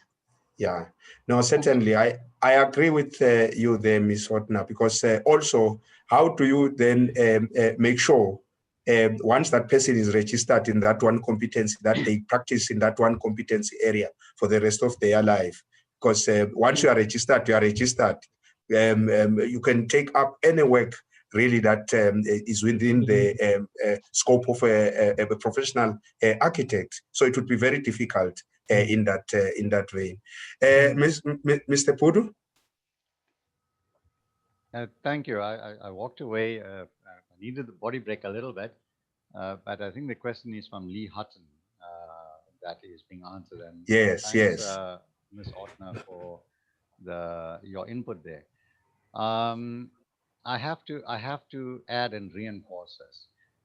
An architect should be competent in all the competencies. I've experienced architectural professionals not doing escape routes properly. Building glass boxes in a hot climate and then saying, the energy efficiency specialist will make it work. Because they don't understand it. I've had registered persons design buildings where it's actually posing a danger to the neighbors and the public by putting it too close in relation to fire safety distance to other buildings, or even within the same site. And then the point I'm trying to make is that there are many RPs that specialize, which is fine, but you should be able, or you should know all the competencies. Yeah. And Lee Hutton, you should actually know everything. It's from the first chapter of a book that's more than 2,000 years old that goes on to list a few of those competencies, the 10 books of architecture. And if you cannot be competent in all of them, then my personal view is you shouldn't be an RP. You just become a specialist then in whatever it is you like doing. You shouldn't be able to take on any kind of work. So if you do want to do that, then be competent. Go for the CPD courses. Go for further education. Yeah. So thank you. Okay. Dr. Lamini? Yes, Mr. Moyer? Dr. Lamini, a lot of the CPD events is about project knowledge. So how do you separate project knowledge for persons of different category of registrations? And architectural knowledge is architectural knowledge. And it depends on how you apply it. So you cannot separate the different categories. Thank you. Okay. No, thank you very much. We'll proceed, colleagues. I don't see any hands on that one. We've got another comment from Andres Berger.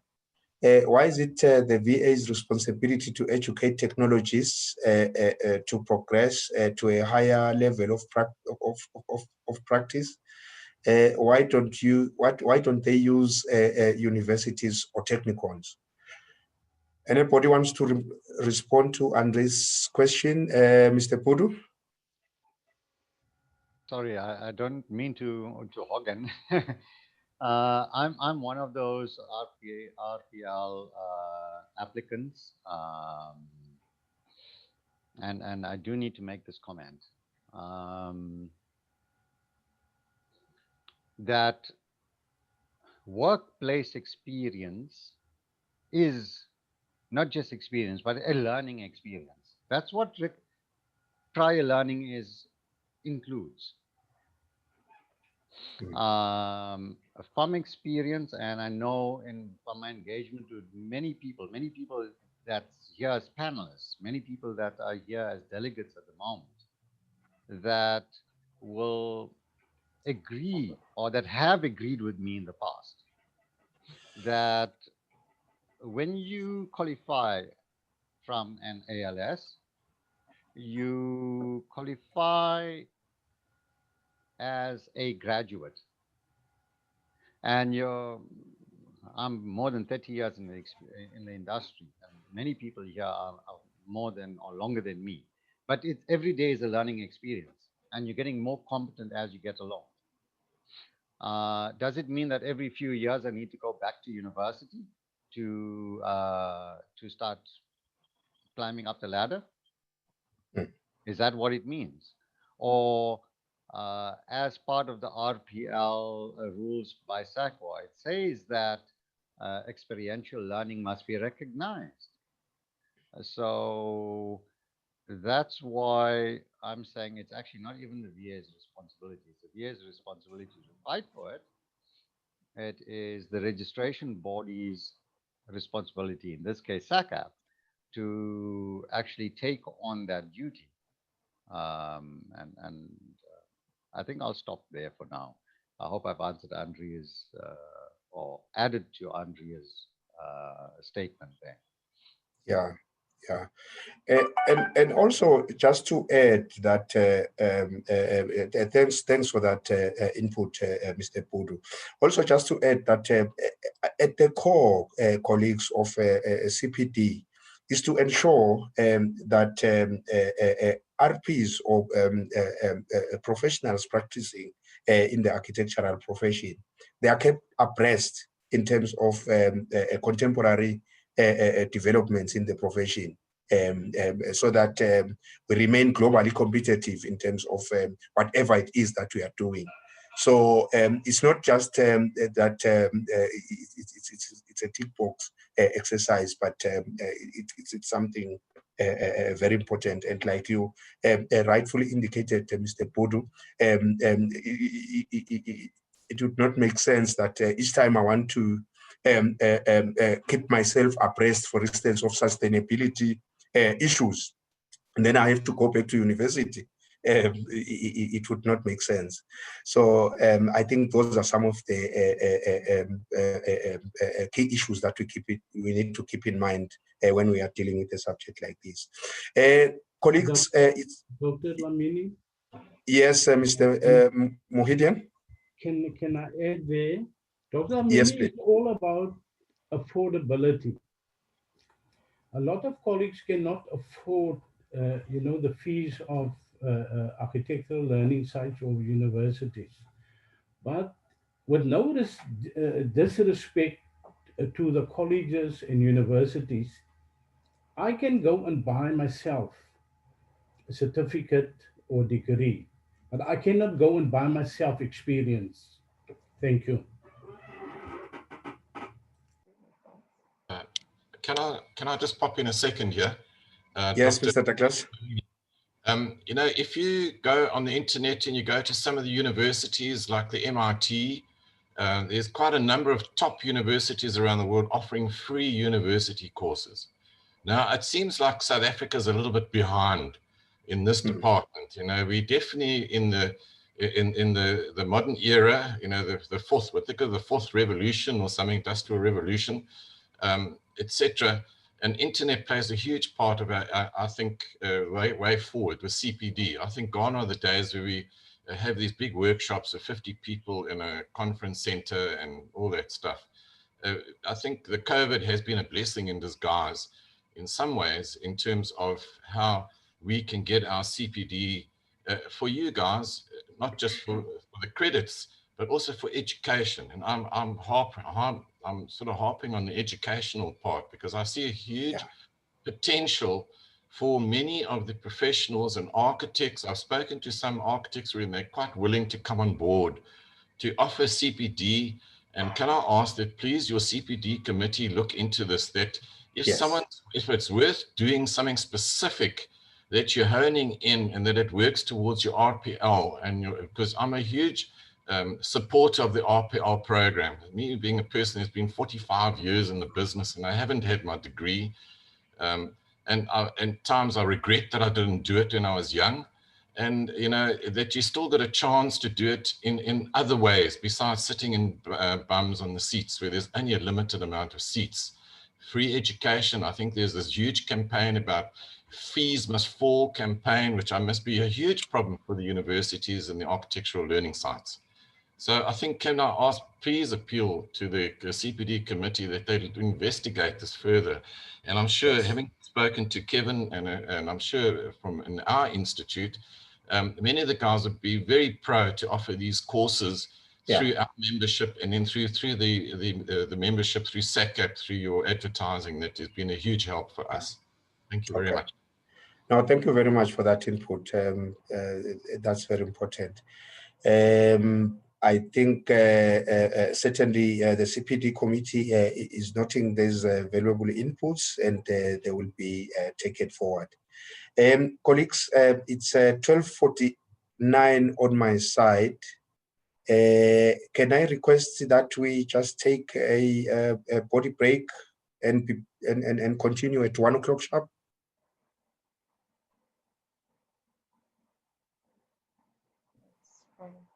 Thank you very much. So the session is adjourned. We'll proceed at 1 o'clock sharp. Thank you, Doctor.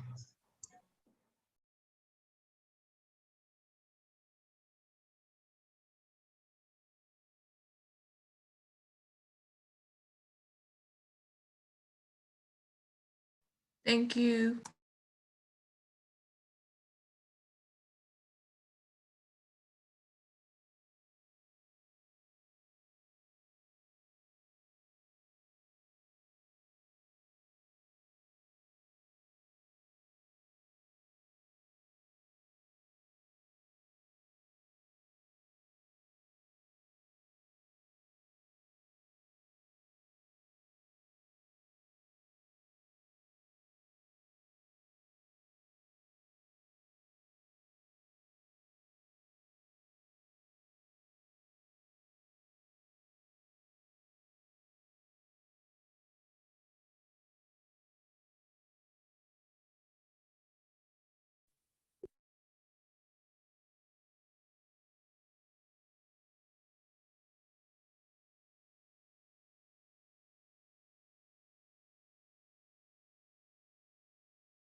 Hello, Anita. Nita, it's Michael. Can I just ask a simple question while we're waiting for the people? Yes, you're welcome. Just quickly, the Privy Seal. Yes. Why, when you use the Privy Seal, why is it not giving the registration number? It's lacking when you know what? We actually did away with showing people's registration numbers even on our website, because of the fact that other people just take those numbers and use them. Okay. We've had a few complaints where people actually asked us to change their registration numbers. Oh, right. Okay. So it's been forwarded. Yeah. Exactly. So you will see, if you do a search on our website for a registered person, it will just tell you that this person is registered in a relevant category. It won't even give them their registration numbers anymore. And then thank you for the tip about that that barcode that it gives you, kicks out of a statement. I think that's a huge help. It works like magic. I literally, you take a photograph with your cell phone and you can go to a client and you can show them on your cell phone electronically that you registered. The other question I've got about the Privy Seal is why is it not in real time? If I'm on the internet, it only kicks out that moment that I've put that that logon code, and then it kicks out that number, and then I have to keep going back like 3 weeks. That is the beauty of it. That is the beauty of it. You will see it will give you the date and the exact time. So that means if somebody had a certificate yesterday and for some reason he's deregistered today, he can't use yesterday's certificate. Yeah, because see what I'm doing is I'm actually adding that little logo to some of my documentation. We in Durban are actually on the portal now, so everything's gone online. So it's quite to various documents and drawings, which I think added little. Unfortunately, that is how. But if you use it on your email as an email signature, that will update automatically. But unfortunately, you have to copy and paste it onto your other documents. Yeah. Okay. Well, thanks, Nita. Much appreciated. You're more than welcome.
Okay. Welcome back, colleagues.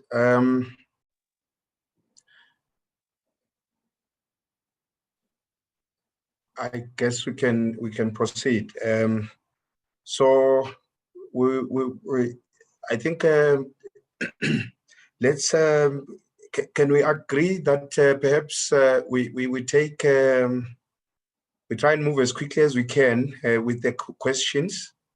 Obviously, we may not be able to deal with every single question, but I will try and just make a selection of those that maybe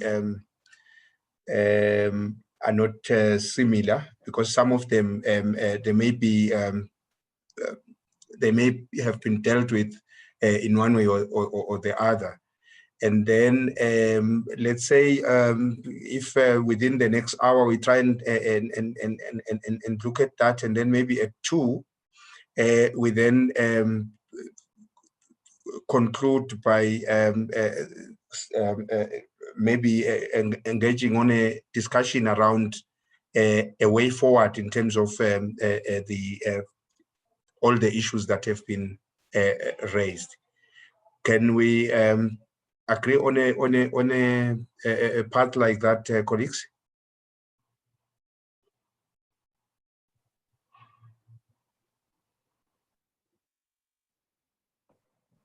Yes, I think we can.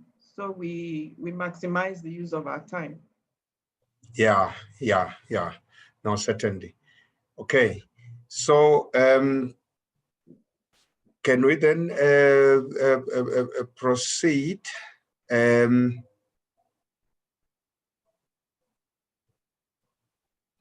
Okay.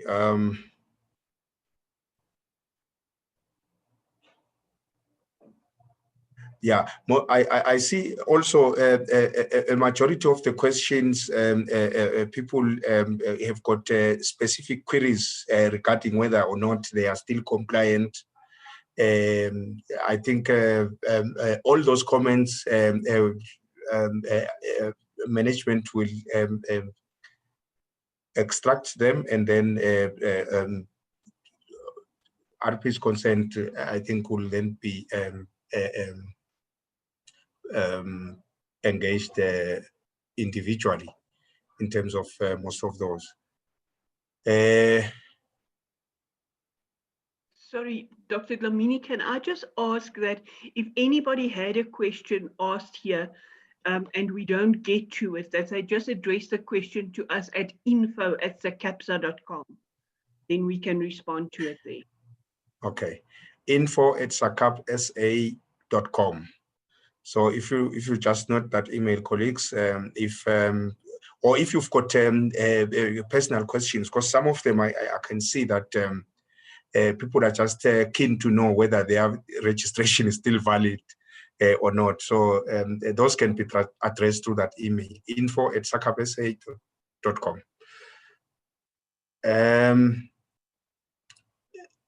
A comment from Sadaka. One of the earlier slides shows there are less compliant PAD, PAT than PSAT and PH. Perhaps this is due to certain webinars, seminars, conferences being far too expensive for them to attend. Anybody wants to? I think that point has been hammered up already. I'm not so sure, but if anyone wants to come in on that, you can just jump in. Me, please. Yeah, certainly. This is today is again a great example of a free Category 1 CPD credit that people could have gained. So again, people say it's too expensive, etc., but they miss the opportunities to go to the freebies like this one. So I can't actually understand that. Okay. Yeah. No, thanks, Franz. There's also another one from Andres Berger. The VAs are already under financial pressure, and this is now added to their bill. the fees to be a member of the VAs are getting so high that I came across more and more professionals to leave the VA's enrollment. One can get more CPD points with normal category 1 attendances than with paying for a VA's for a year. I think that is just a comment. I don't know if anyone would respond.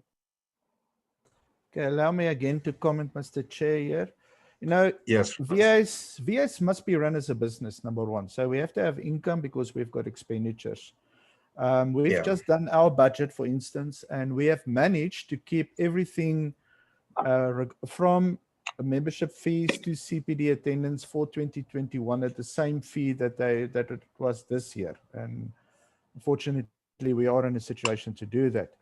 But VAs, you know, membership to VA should actually also look at added benefits to be not just be a member of a VA, and if VAs can actually start looking at added benefits like a group scheme PI insurance, like we've that, like group scheme small asset insurance, and a lot of other things that are investigated, then the VA membership, yes, becomes actually sometimes essential, and because it saves you quite a lot of other monies. And VA members also, well, in our case, the VA members are getting a reduced rate. So if they had to go and do it as a non-VA member, eventually they would have been paying the same as if they were a member without the added benefit of actually being then a member of a VA. Okay. Thank you very much for that input, Franz. Just jump in there. Sorry, Dr. Dlamini, if I may. Yes, Mr. Douglas. Thank you, Franz. I must say that's a hell of a big one about the professional, the PI. You know, over the years, I think the PI at the moment is very high, extremely high, if you're not part of like what SITE has got. And the question I ask again is, how come all these energy plans that are being done, which you have to have PI, if you're going to validate it and be compliant, you need to have a PI. So again, that's another big question, is why there's so many people putting in plans and they don't have their documents and their compliances in place. And the local authority, again, I blame again. And then it ultimately comes back on SACAP itself, in the chain of command coming down. So yeah, thanks, Franz. And it's a hell of a big help, that PI that's coming through. Thank you. Okay. Thank you very much. I will proceed. See another comment from Helen. Dear presenters, could you please indicate, I might have missed the information in the slideshow, how many architectural professionals in total are currently registered? The one slide showed only 3 years of registration renewal. I don't know if anyone would like to come in on that. I can share that screen. Yes. Anita can talk to it even as I do that. Okay, that's fine.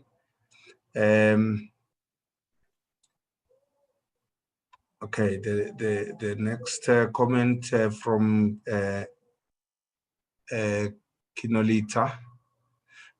Why doesn't SACAP provide bursaries for those interested in furthering their studies in architecture, for those underrepresented designation groups in the higher categories, namely Black women? There really aren't any bursaries offering postgrad studies in our field. I'm sure, Kevin, you would be happy to respond to that one. Thank you very much, Chair. Yes, SACAP does offer bursaries. Currently, with the financial constraints, we had to keep the value at the same as what we did last year. but there's been a motivation for that to be increased, and we'll have to wait and see what the budget looks like next year, obviously, for us to increase the overall budget. But currently there is an allocation made to all of the ALSs, and the ALSs pass that on to their students. They then apply and get sent through to SACAP, and I can promise you that the bulk of the awards have gone to Black women, as you defined earlier, and definitely have all gone to the previously disadvantaged groups. Thank you. Thanks a lot, Mr. Bingham. Another question, I'm trying to run as quickly as I can, colleagues. Another question, maybe Nita, as you come back with that answer on the number of registered RPs. I've got the answer ready for you. I don't know if you want me to go there first. If you can answer both, I think this one also from Clive, he says, is the previous seal mandatory or voluntary? If you can come in on that, Nita, on those two. You are muted. Nita, you are muted.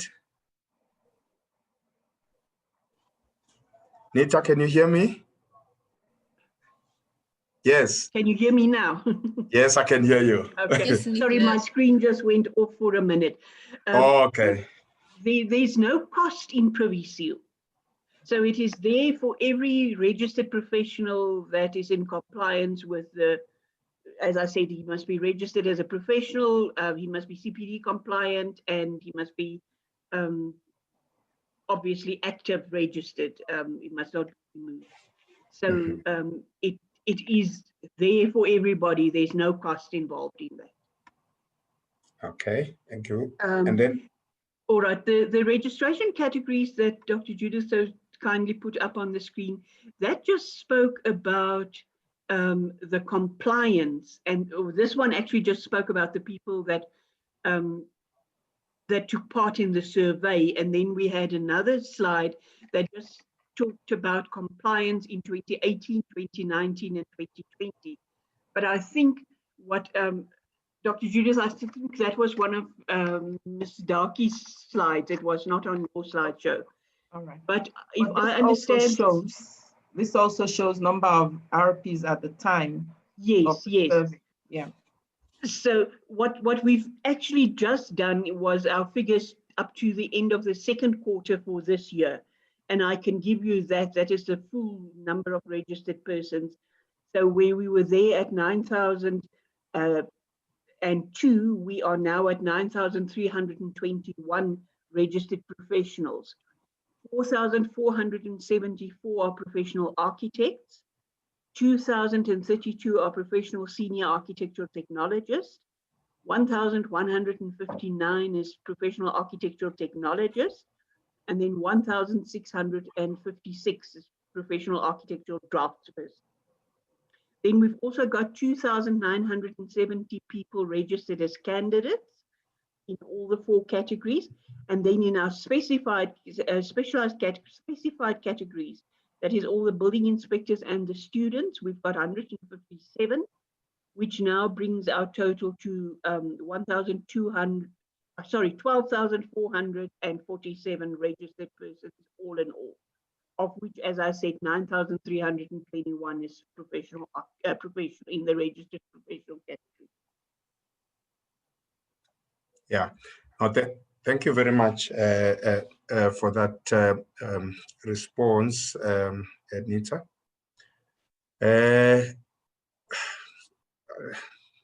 Going down the list, there's another question from Andre. I think this one would be for you again, Nita. Is the CPD annual timeline from the 1st of January to the 31st of December annually, or from the time of your initial registration after having passed the PPE?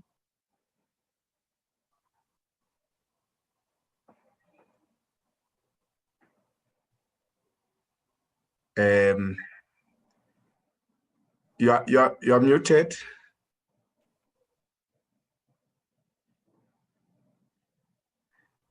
You're muted. Yeah, there you go.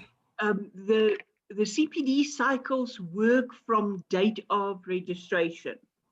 So if you are registered any time in 2020 as a professional, that is the start of your 5-year cycle. So you will then be registered for 2020, 2021, 2023, 2024, and in 2025, you have to renew your registration. Thank you. So that's how it works. So the renewal is always at the end of the, well, by the latest, the 1st of January of the year that you have to be re-registered. Thank you very much. And then another question from Diren. Why do we have to pay over and above our annual fees, the CPD registration as per invoice received recently? Yes, Nita. All right. That is a fee, that is just an administration fee for the renewal of registration. It's a minimal fee. I think I want to correct you with something like 751 Rand this year. So that is only paid by the registered professionals that are up for renewal in that year, in the next year. So we issued the invoices now for the people that must renew in 2021. So people only pay that once every 5 years, and that's plainly just an administrative fee. Okay, thank you very much, Nita. Comment from Gideon. In the current global environment and the fact that SACAP carries with it a responsibility for the continual development of its registered professionals, how does the Council relate to international platforms as far as industry recognition and activity goes? Secondly, with a focus on RPL, is SACAP aware of international industry equivalents and the potential for the RPL process in terms of this? Anybody wants to come in on that, colleagues? 2 questions there. How do our CPD courses compare with international platforms? And then secondly, how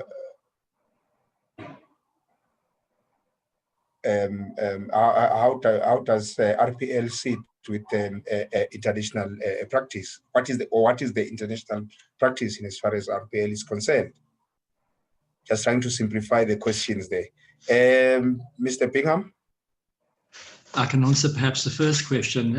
There are a lot of current CPD courses, obviously with the COVID lockdown that we've had internationally. The courses have been offered internationally, and I currently sit on one every Wednesday afternoon at 4 p.m. our time, linked to Canadian University. In fact, I've got one at 2 o'clock this afternoon, so I'll be having 2 screens going at the same time. So we are aligned very, very well with the international courses that are offered in CPD. Thank you. I can answer the first part. Thanks. Ms. Otner, you wanted to come in on the second one? No, I wanted to come in before. I just wanted to say my problem with the CPD points is that I really lose track of what CPD points I've got and which I still need. And then I find it's quite difficult to figure out from the website when I log on. It's quite difficult for me to figure out and remember what I've got. And I don't know if I'm behind or ahead, or and isn't there maybe a way that SACAP can put something like a counter that resets on every 5 years or something? Okay. Answer that. Yes, Nita. Unfortunately, maybe I shouldn't word it so strongly, the system that we are using currently, the YM system where people have got their online profiles, that is where people capture their CPD credits. And what you see is unfortunately the only way in which they cater for it. So the best thing would be to capture your CPD credits on an ongoing basis, but I do appreciate that even then it's still difficult to see where you stand. Please drop us an email and we will do a summary for you of where you stand. You're more than welcome. Okay. To expand on what Nita was saying. Yes. Yes, to say that we actually currently considering a system for online registration as well as CPD. So we're in the market now for a better system that's going to be able to deal with issues that are raised by the president of PIA. So I think in the new financial year, we should be able to present a better system that's going to make things far much easier for RPs, because the current YM system does not cater for all the needs of RPs, and sometimes it becomes very, very difficult even for us to manage some of the things on the YM system. Thank you. Chair, can I make a comment? Yes, please, Mr. Pudu. I need to firstly thank Ms. Ortner for her comment, because I also have that problem, and I actually have more than sufficient. I think my average is like 75 credits a year or something like that. But I also have a problem of figuring out which is category 1, which is category 3, from the ones that I've logged in already. You know, do I have enough category 3s? Do I have enough category 1s? It's actually hard to read that on the website. So thank you for pointing that out. And as Advocate Toto is saying, hopefully the system does change. Going back to the question by Mr. Pudu, Gideon. sorry, can I interrupt you there? If you go to there are 2 screens where you can check your CPD credits. On the second screen, it gives you a summary per category. Oh, thank so you. on the first screen where you capture them, that might not be easy to see, but there's a sort of a summary on the second screen. Thanks, Nita. I just want to get back to the question by Gideon regarding RPL and international equivalence. Yeah. Just from my own research, and again, I'm very passionate about this because I was involved originally in the testing of the RPL system a few years ago. The thing is that currently it might be simpler or easier for me to actually get a job in the UK and climb up the ladder in the UK than actually doing it in South Africa. I am South African. I'm born here. But the systems here prevent me or makes it so difficult for me to climb up the ladder. I know in certain states in the USA and in the UK, I could do RPL. And it seems simpler.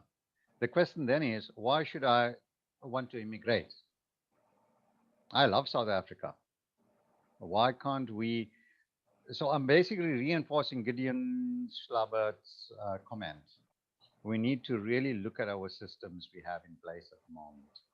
And that's obviously another long discussion. It's not specifically to do with CPD, but it needs another long discussion and systems to be put in place. Thank you.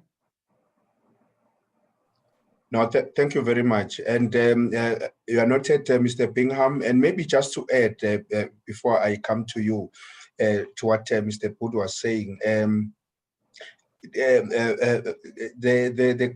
the council is currently reviewing our RPL policy, specifically to address the issues that you are mentioning, Mr. Pudu, because we have realized that as it stands, most people find it very difficult to make use of the RPL policy to move up to higher categories of registration. Mr. Bingham? Thanks, Chair. Just to respond to Videsh, he had an application recently, but as the Chair has said, it is this new council was faced with, I think it was 289 applications that hadn't been dealt with by the old council. We have worked through those now, and we've had a number of successful sessions where we have reviewed people and reviewed them under the old documentation, the old policy. We've made changes to the policy. In fact, there was a change made as late as yesterday or the day before, probably the day before, in light of what you've been saying. So the process is much easier now. We have also implemented a way for mentorship to happen in the application process, so working you through. Those that have been successful in RPL so far have produced excellent portfolios, and it comes down to a portfolio of 5 projects done recently, and really having some guidance on how to put those together is key in this. And there's been some excellent examples, as I say. There's also some applicants, I must add, that have been in the category, say, as senior technologists who have been trying to get to an architect. And when you interview them, and there's a very few, granted, that you notice that they shouldn't actually be in the category they're in. They should be lower because they can't answer half the questions that are asked them. So it's a very rigorous process, but there is mentorship and help all the way through for you now. And that's what we have addressed in this new council. Thank you. Yeah. Sorry, can I come in and just talk to Kevin about that one? I just want to raise this issue about RPL, how important it is. Up until recently, the RPL has been a very stringent process that it at times has not even been in existence. As opposed to the SACE, the Engineers Council, many guys have gone up from one level to fully acknowledged engineers, and that industry hasn't collapsed by any means. If anything, I think there's still a huge shortage of good professional engineers in this country. I think too many are leaving. And I think the same should apply for the architectural community, for the wealth of experience of professionals that have been in this game and have stuck it out and found it extremely difficult to go up to the next level. So I applaud SACAP for introducing these measures, and be it on a sort of steps-by-step basis. But I think the SACAP process, and particularly with the exemptions that are now coming through and the limited dispensation, I think it's a huge improvement where it was just 3 lines in a document previously. So again, I applaud you guys and say thank you very much, but can we give it much more energy and much more attention in terms of what's happening with the rest of the world. Thank you. Thank you very much, Mr. Douglas. At this point, I don't know, I see there's a couple of hands in the attendees. I would like to take those. I'm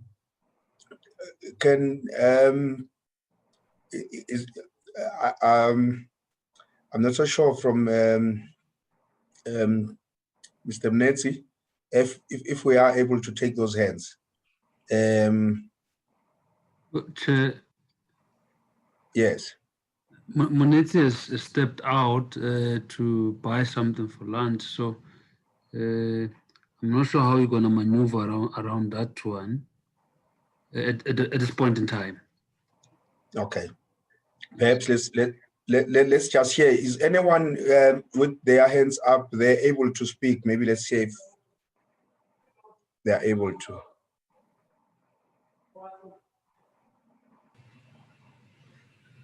There's Farid, there's Niskolan, Ambrose, Diane.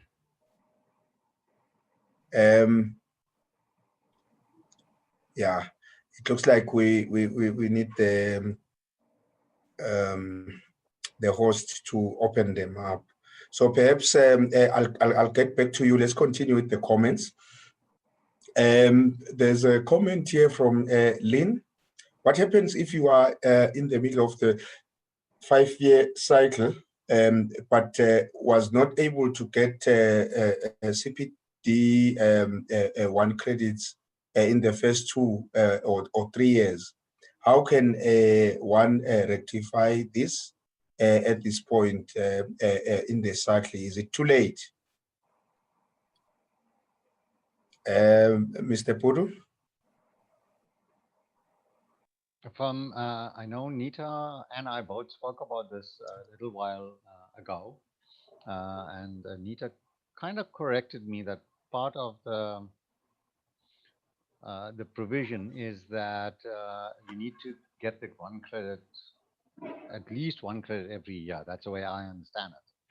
But the point I was making earlier on is try your best to get the minimum category 1 credit every year. If you don't, you need to actually do more within the current years that you have.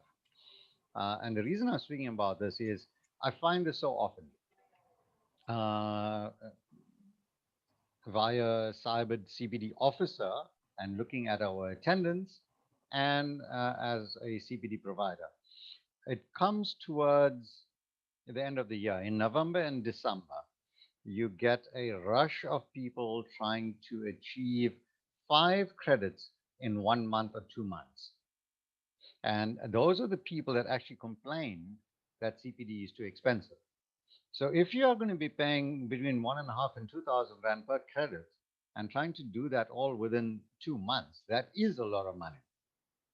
But to directly answer the question, currently, unless SACAP changes their rules of the way they do things, only Nita or councillors can answer that, you still can get your 5 credits within your 5-year cycle. Thank you.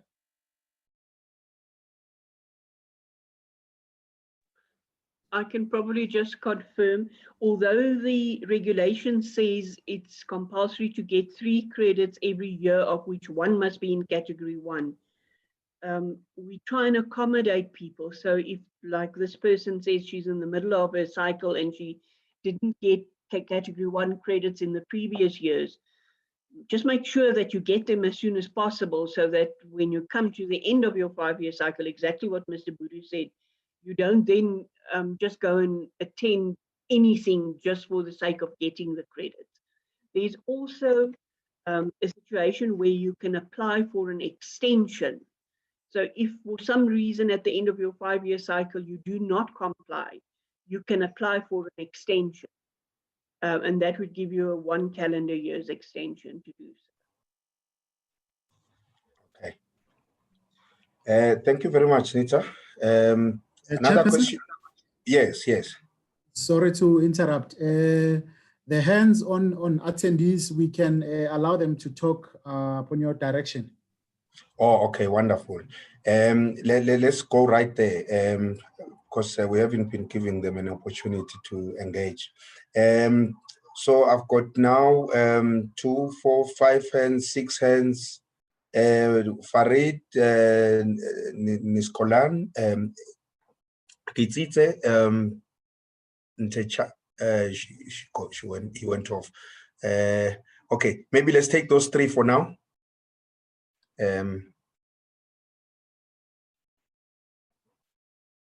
Farid, unmute first.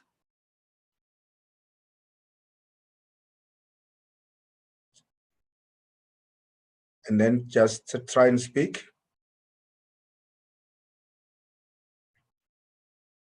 IT, can you please assist? It looks like Farid is struggling there.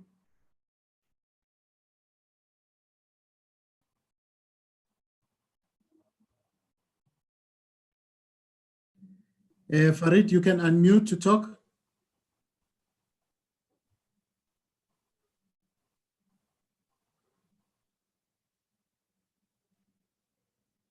Okay, perhaps can we ask the other hands, if you've got your hands up, just try and unmute yourself and speak.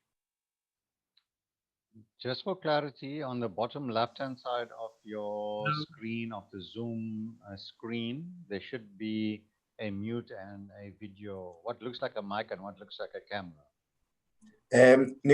Niskolan, it looks like you are unmuted. Can you talk? Okay, yeah, I can. 100%.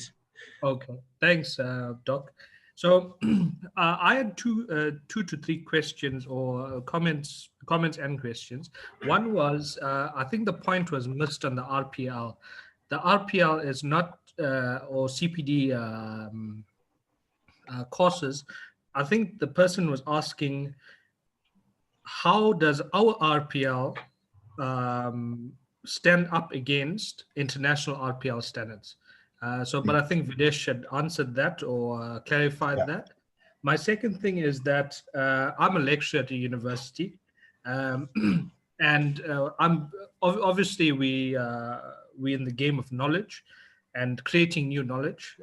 So I participate in conferences, academic conferences, publish articles, journal articles. Can we now use that as category 1 points because it is an activity of learning? Just the mere fact of doing research in architecture, does that contribute to CPD 1? If not, why not? Yeah. Yeah. I don't know, panelists, do you want to respond to Niskolan's question? I think it's a very interesting question because in terms of the depth of knowledge that one acquires as you publish, as you engage in research, is probably at more, much deeper than just attending a one-day conference. Panelists? Chair, can I answer? Yes, Mr. Bingham. The registrar is perhaps the better person to answer this thing because he answered it recently. The only organizations that can validate any of these courses are VAs or academic institutions. So there is a route for you through your own ALS or academic institution to get accreditation for on a time parity, obviously for the time you expend on doing the work to get accreditation. So I'd say look into that and work on it. And perhaps the registrar would like to comment more. Thank you. Okay, thank you very much, Mr. Bingham. Sorry, Dr. Dlamini, I could probably just add to that. If it doesn't fall under category 1, it most certainly will fall under category 3B. Okay. Yeah, thank you very much.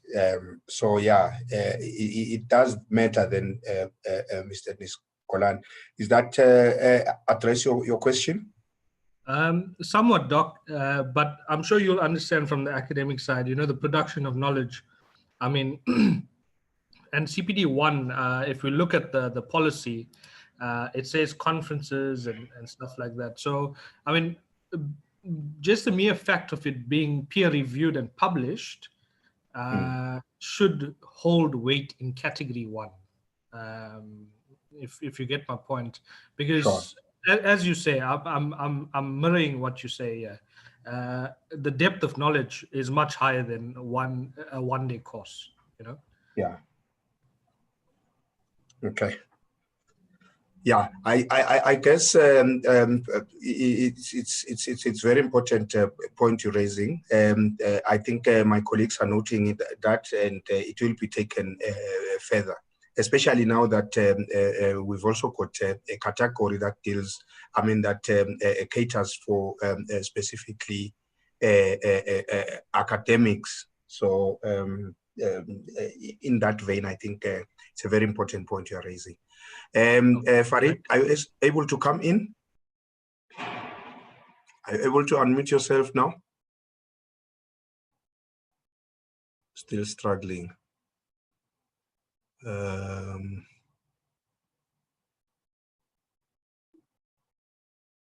Yeah, still struggling. Perhaps, Farid, if you can put a comment then in the Q&A, and then colleagues, if you can just try and pick that comment, and let's get Farid's question. Anybody wants to come in on the people that have got their hands up? Kitsitse?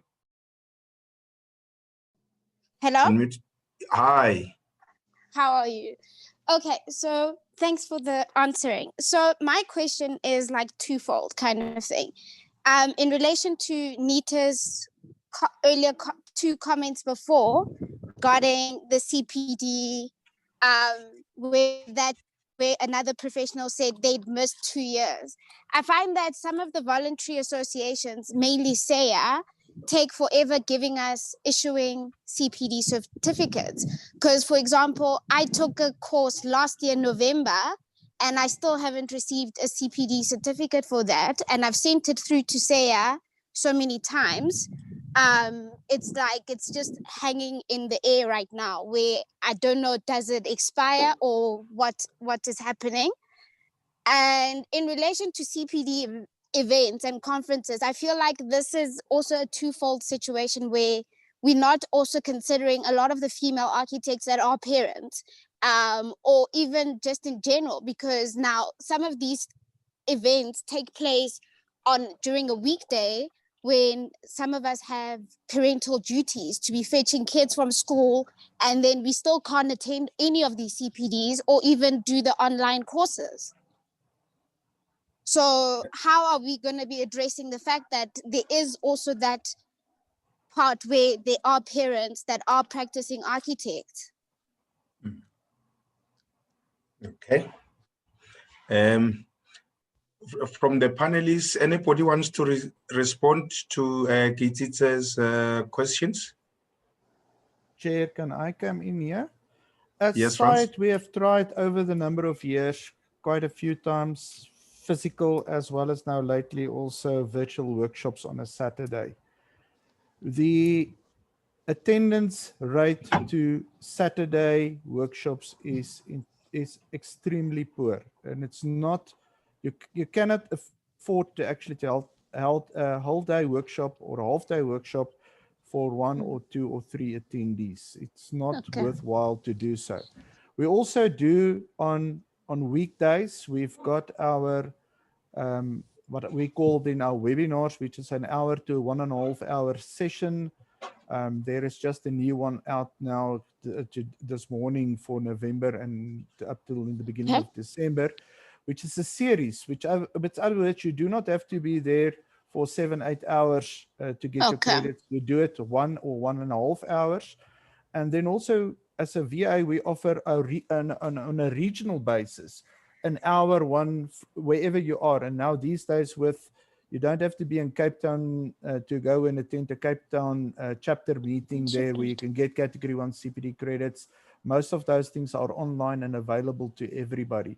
So yes, as a VA, I think we started in 2017 already with that in the evenings as well.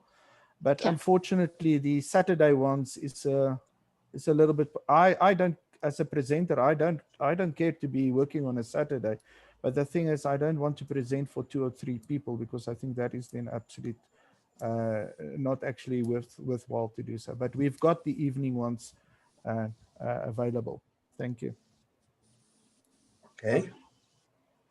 Thanks very much. Sorry, and can I just come in here as well? Our partnership with ECPD is also now on. So most of the workshops that we do during the day is going to be re-recorded. I call it a clean recording. And as of from mid-November, December, it will be available via the ECPD portal, where you can do it in your own time as you wish. If you want to do 20 minutes now, you do 20 minutes. If you want to do 30 minutes the next day. So you take your own time to go through the courses. So that option is also now available, where it's basically CPD on demand, where you can go to one of the workshops that was presented, which you missed. You then subscribe to that, just the same price, everything, but you do it then on your own time. Thank you. Okay. Does that address your questions, Kititsa? Yes, it does. Thank you so much. Okay, you're welcome. Thank you. Farid, let's try again.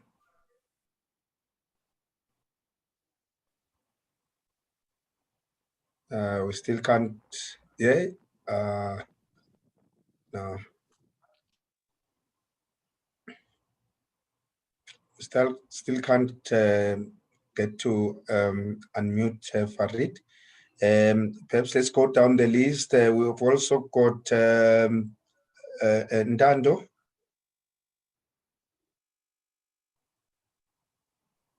Hello?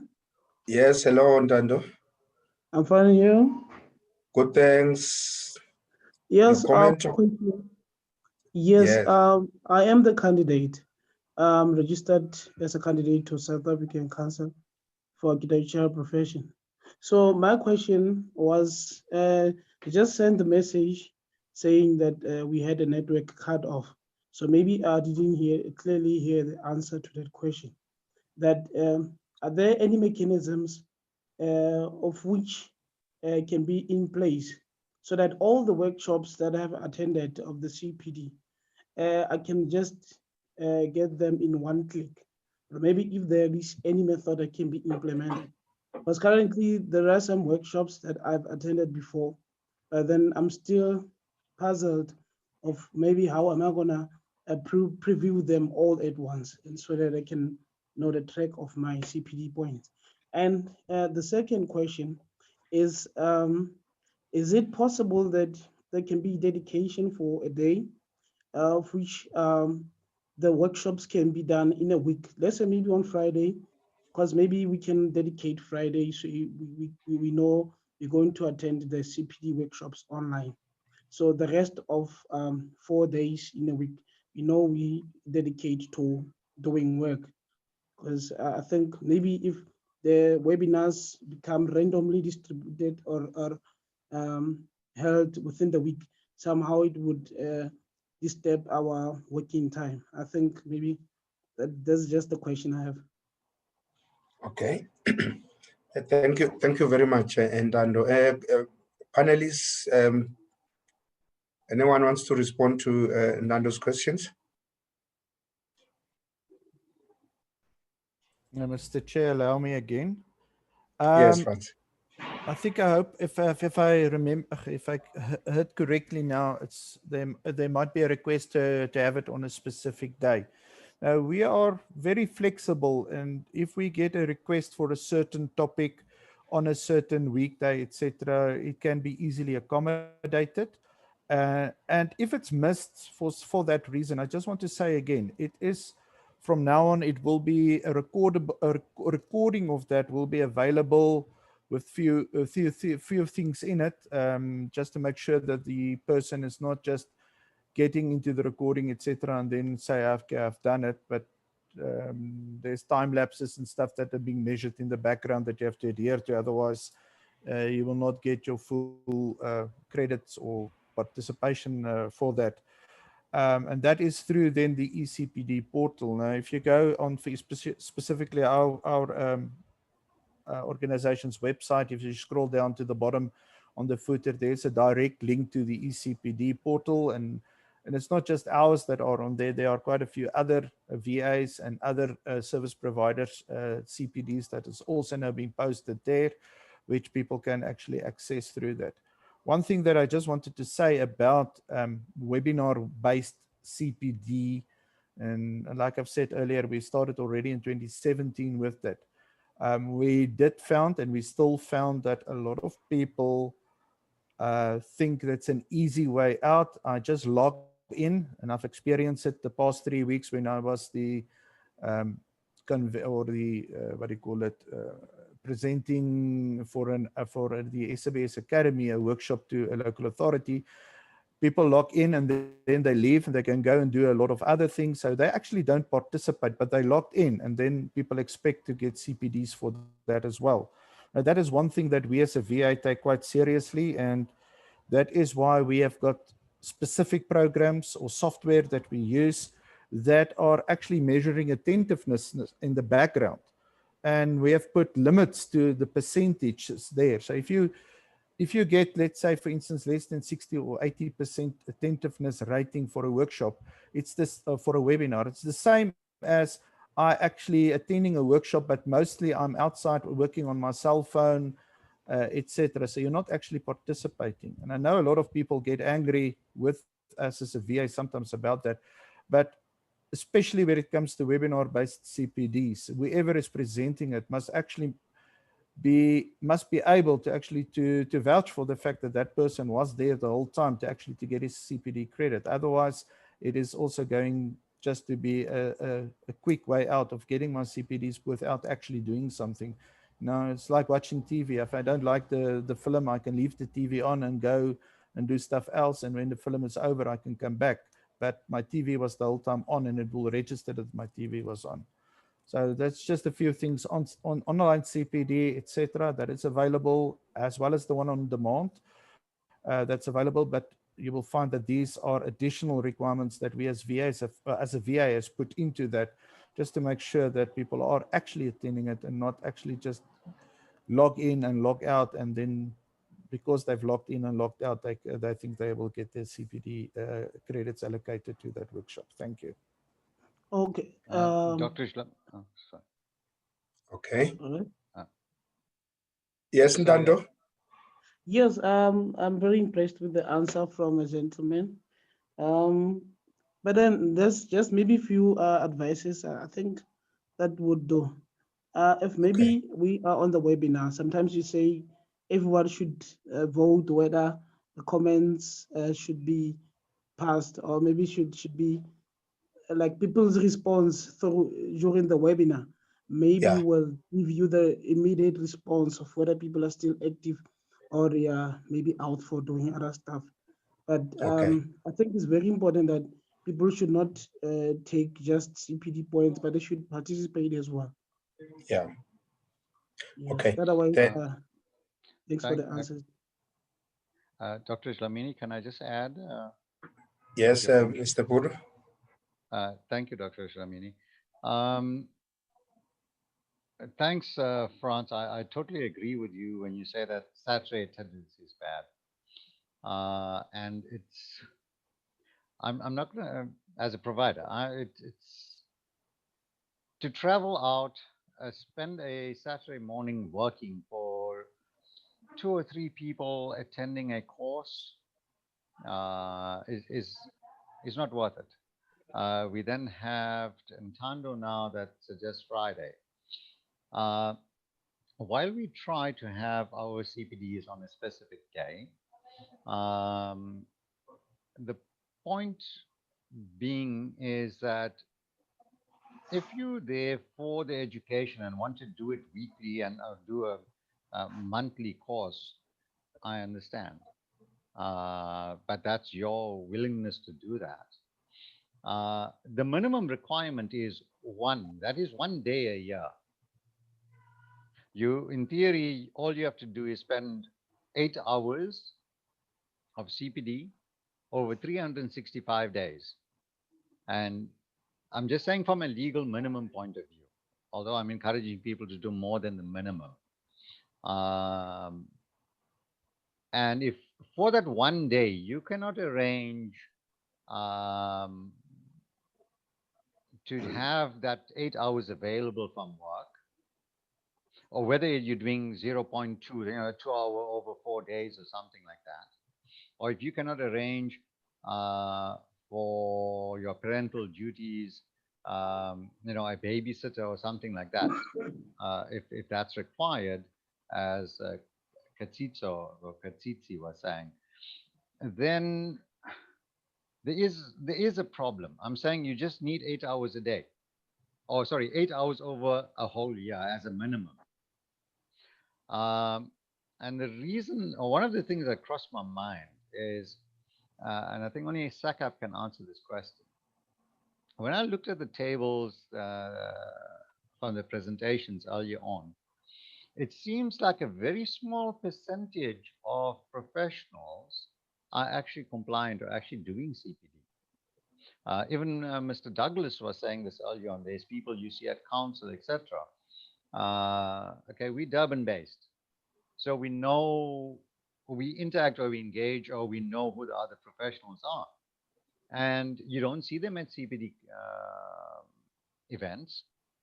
I would like SACAP to advise how many professionals are actually compliant with CPD. And the idea is that In theory, you only need 8 hours over 365 days to be compliant with a category 1. And why are people complaining that, number one, there's not enough time, and number two, that it's too expensive? When Aljon proved that it's not, you actually get free CPD. And thank you. Okay, thanks a lot, Mr. Pudu. I think my colleagues are noting all the comments. I had said we will wrap up at 2. I'm not so sure if I can allow the few hands that are remaining, maybe just ask all your questions and then we wrap up. Farid, are you able to figure out how to unmute yourself there?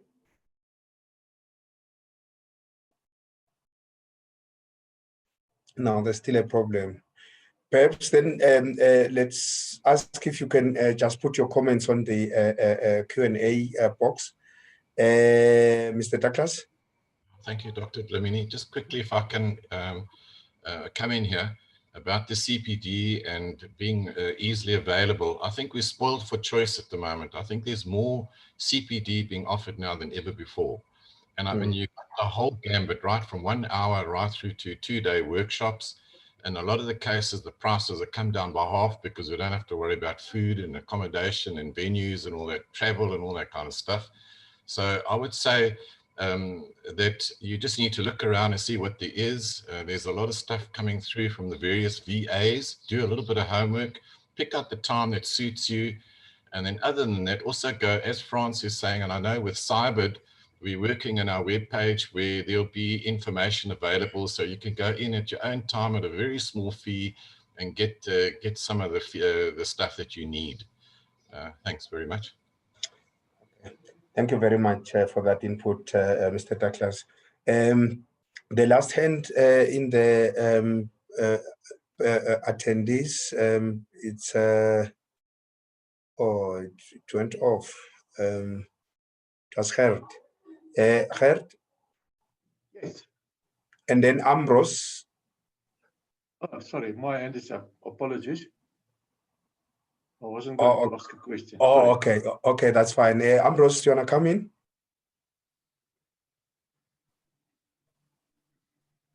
Ambrose, unmute yourself. Okay. Good afternoon, please. Afternoon. Yeah. So nice meeting you, Dr. Dlamini. I'm Professor Adebayo. And Yes. there are a couple of things that, because I've been sitting throughout since 10 o'clock, maybe in future, it is good that you're able to give us an opportunity to contribute by making comments instead of questions and answers so that we can integrate that in the next meeting.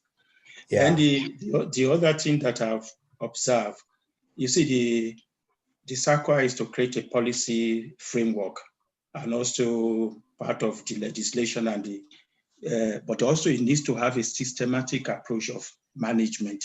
And I think that is one of the things that it is missing. For example, we talk about the people that have been on registration for 10 years. And I think the other advocate have managed to answer that question. There should be a specific management tools to say, if it's 3 years, 4 years, regardless of what we agree with, if we did not write the examination, you will lose your place, or you can renew it 1 or 2 times. So there's a clear guidelines and ways in which people will remain without not staying too long.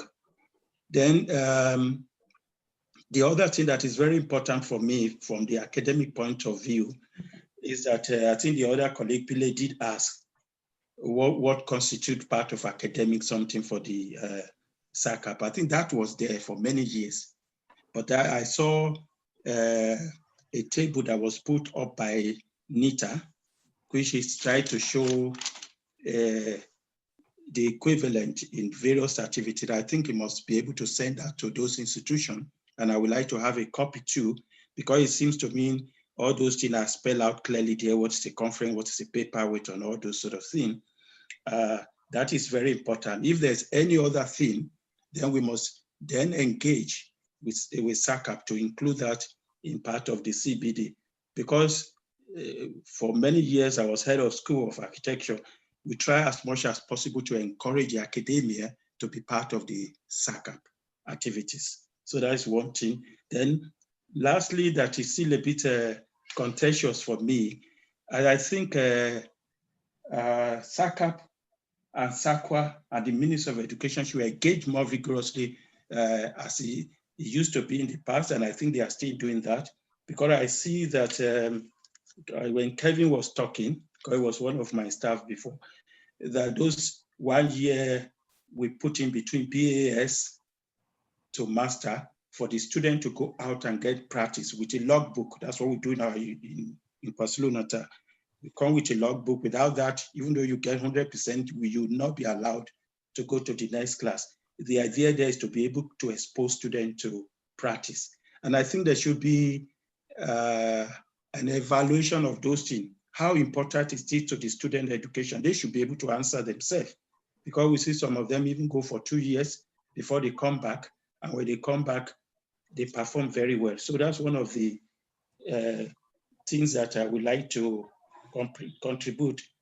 And also, since university are the learning site for education, I see no reason why we should not continue to encourage the university. And as Kevin mentioned before, I try to put it at university in those days, I call it NDP, non-degree purpose, so that they can attend those courses and being given by competent lecturers and professionals at that particular period. I think those things also need to be reviewed. Doesn't mean if it's no longer there, is there any other way we can introduce that?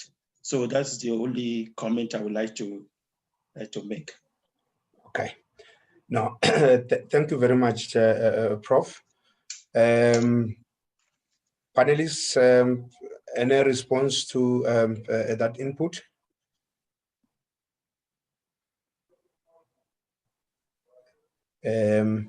I also see, yes. Maybe just a very quick comment there, that I totally agree with Ambrose with regards to the logbook.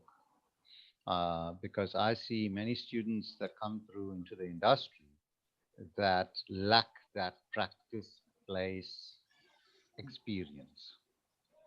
And the thing is, I know I experienced it when I was a student, but you walk into a practice and think, I've qualified, I know it all.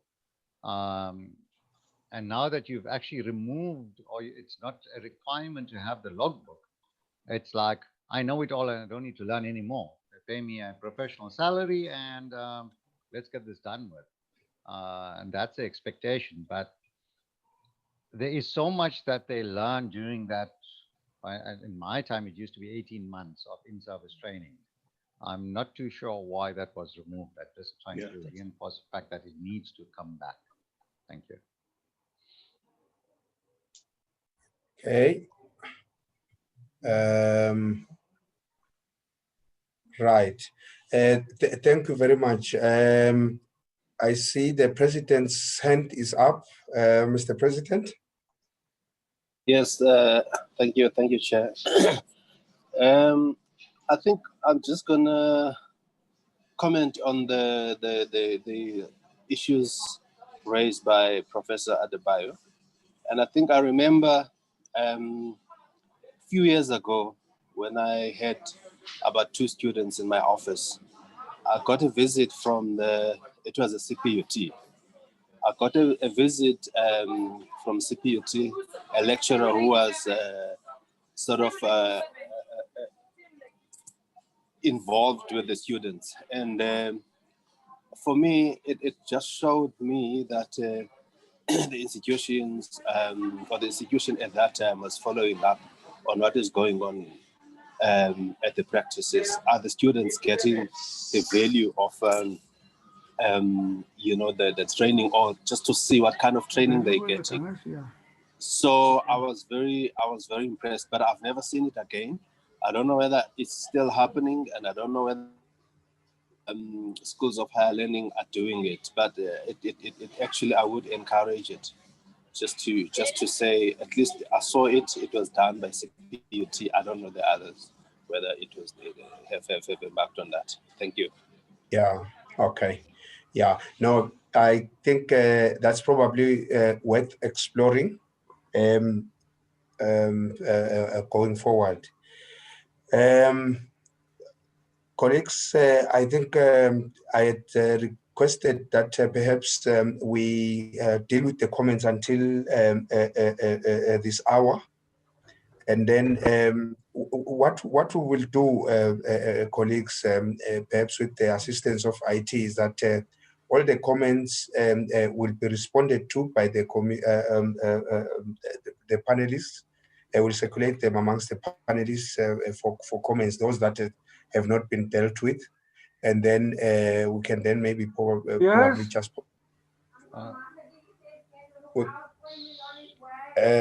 Farid? Yeah, Umi can look out for him there, man. I'm just busy here.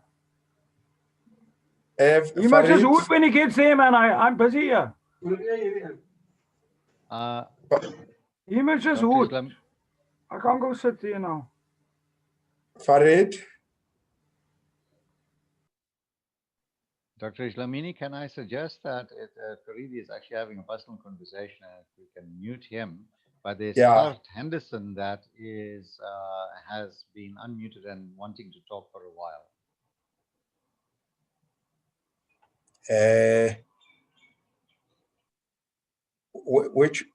Which hand is that? Oh, his hand went down. Yeah, Okay.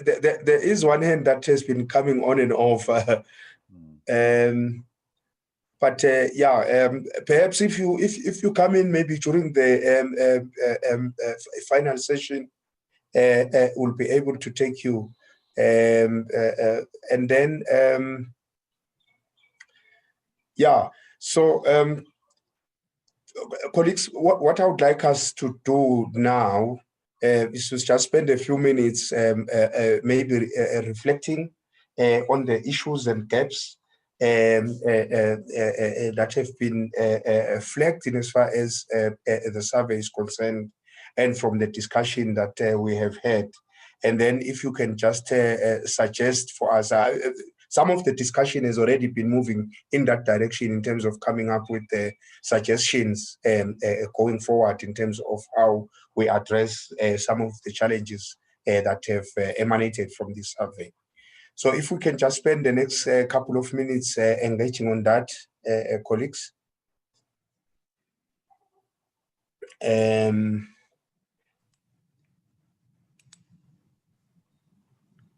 Chair. Yes, Registrar, please come in. Yes, just to add that one other point that we've not heard much from the president of VAs is the gaps that have been identified during the assessment of RPLs, and how are VAs going to create content to assist SACAP to be able, or to assist actually the applicants who need training on that. How are the VAs going to come up with content to try and address that problem? I think it's another issue that we need a solution on. Yeah. And maybe added to that, as you come in, Mr. Pudu, I see your hand is up. Added to that, also, can VAs assist in terms of applicants for RPL that need assistance in terms of putting together the portfolio of evidence? Mr. Pudu? Okay, thank you. Thank you for reminding us about the issue with regards to RPL and CPD. There have been plans in place, and we are still working on it. Hopefully, in the next short while, we'll actually have some new content out, and the fact that we are going to be helping our members do the RPL application or do their portfolios via specialized CPD. Yeah. The planning itself does take long for that. Not just the planning. I want to drive home this point that as a provider, I provide or I develop CPD that I'm competent in. Right? I do specifically content that I know I'm good at. I'm not going to go and provide CPD that I'm now going to go and read and teach myself very quickly on stuff that there are other specialists. Mm. I've seen a few adverts going around that kind of touting again or touting that they are providing content like that. I'm saying you need people, or it's hard to get people. For example, theory and history of architecture. It's actually hard to get CPD providers. It really is hard to get specialists in that. Why aren't people willing to then provide? We have a specialist who does project management. He's not going to do that. We have specialists that do design around roofs and Part S or disabilities. He's not going to do that. I specialize energy efficiency, fire, sewer, etc. I ain't going to do stuff that, so I can help the lower categories that want to come up to that level. So, yeah. And that is a problem. I'm putting it out there. Anyone who wants to help and start providing, make contact with us. So, thank you. Okay. No, thank you very much, Mr. Pudu. Also, I think there was a suggestion from Mr. Douglas that perhaps what we should be looking at is to have all the VAs come together and really come up with a consolidated approach in terms of how you can working together, bringing together the different expertise that the VAs have, come up with a plan in terms of how those competency gaps that have been addressed can be addressed. And I think allied to that, there was also a suggestion that perhaps we should also consider using professional architects in practice. Those that are, some of them might be willing to share their experiences, especially those that have been involved, for instance, with the heritage infrastructure. They might want to just come in and talk about their work in that sphere. I think having a consolidated approach like that, I think would go a long way in terms of ensuring that all the gaps are addressed, and then when people put in their applications, they go through. Because what is critical in as far as this one is concerned is that we really would like to remove the myth that the RPL process, it's a stringent process. It's not a user-friendly process. It's very difficult in the context of South Africa, or else in other places. It seems to be working quite well. So I'm sure we can, if we have that integrated approach, come up with strategies in terms of how those people with expertise in those areas can be brought on board to assist in this exercise. Can I just say something? Yes, Ms. Ortner. Currently, we as the PIA already are offering a lot of these courses that are being discussed. We actually offer quite a lot of design workshops, drawing workshops, design brainstorming sessions. We have a lot of offerings where we've got people from practice coming to speak about experiences. So all these things we've been offering for a while. So all that needs to be done is that this reaches whoever needs to do these RPL, that needs to conform to RPL, that they actually start being informed that this is now happening and this is the course that's being offered. Okay. Now, thank you very much, Ms. Sotna. I'm sure my colleagues are noting these comments because I think what we are attempting to do now is just to try and sketch a way forward that can assist us in terms of how we take these matters forward to address the gaps identified. Can I just come in here, please? Sorry. Yes, Mr. Douglas. Just a quick one. Isia, that's very good to know that. I don't think a lot of people know, for example, that that you guys are offering this, unless you're part of the mailing list. So maybe it's further to what we were discussing earlier on. Maybe I think us as the educators and people part of the VAs, the movers and groovers of the CPD, that we try and get together and then a lot of the stuff can come via SACAP, so people can pick out what they need, what they really do need. They're specifically looking for something. They know when it's going to be offered. And I know SACAP has been pressing the VAs to get their timetables for the whole year, but I think we're on a different boat now. I think with everything online, it's, you know, I think there's going to be, I'll imagine a year from now, we'll look back and say there's a wealth of choice again at different prices and at different times and different requirements, be it RPL or for your special consent dispensation or for your portfolio or something like that. And I just saw earlier on there's someone writing, I'm a person of 20 years of lecturing, how can I participate? And I think these are questions that SACAP needs to kind of answer. We can help very much. Come to the VAs and we'll try and come to the party and we can all dance together. Thank you very much. Okay. Thank you so much, Mr. Takas.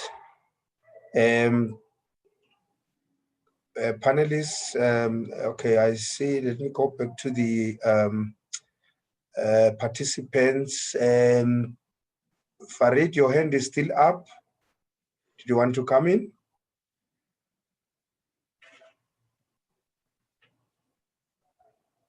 Okay, the hand is gone down. Ndando, your hand is still up. Did you want to come back?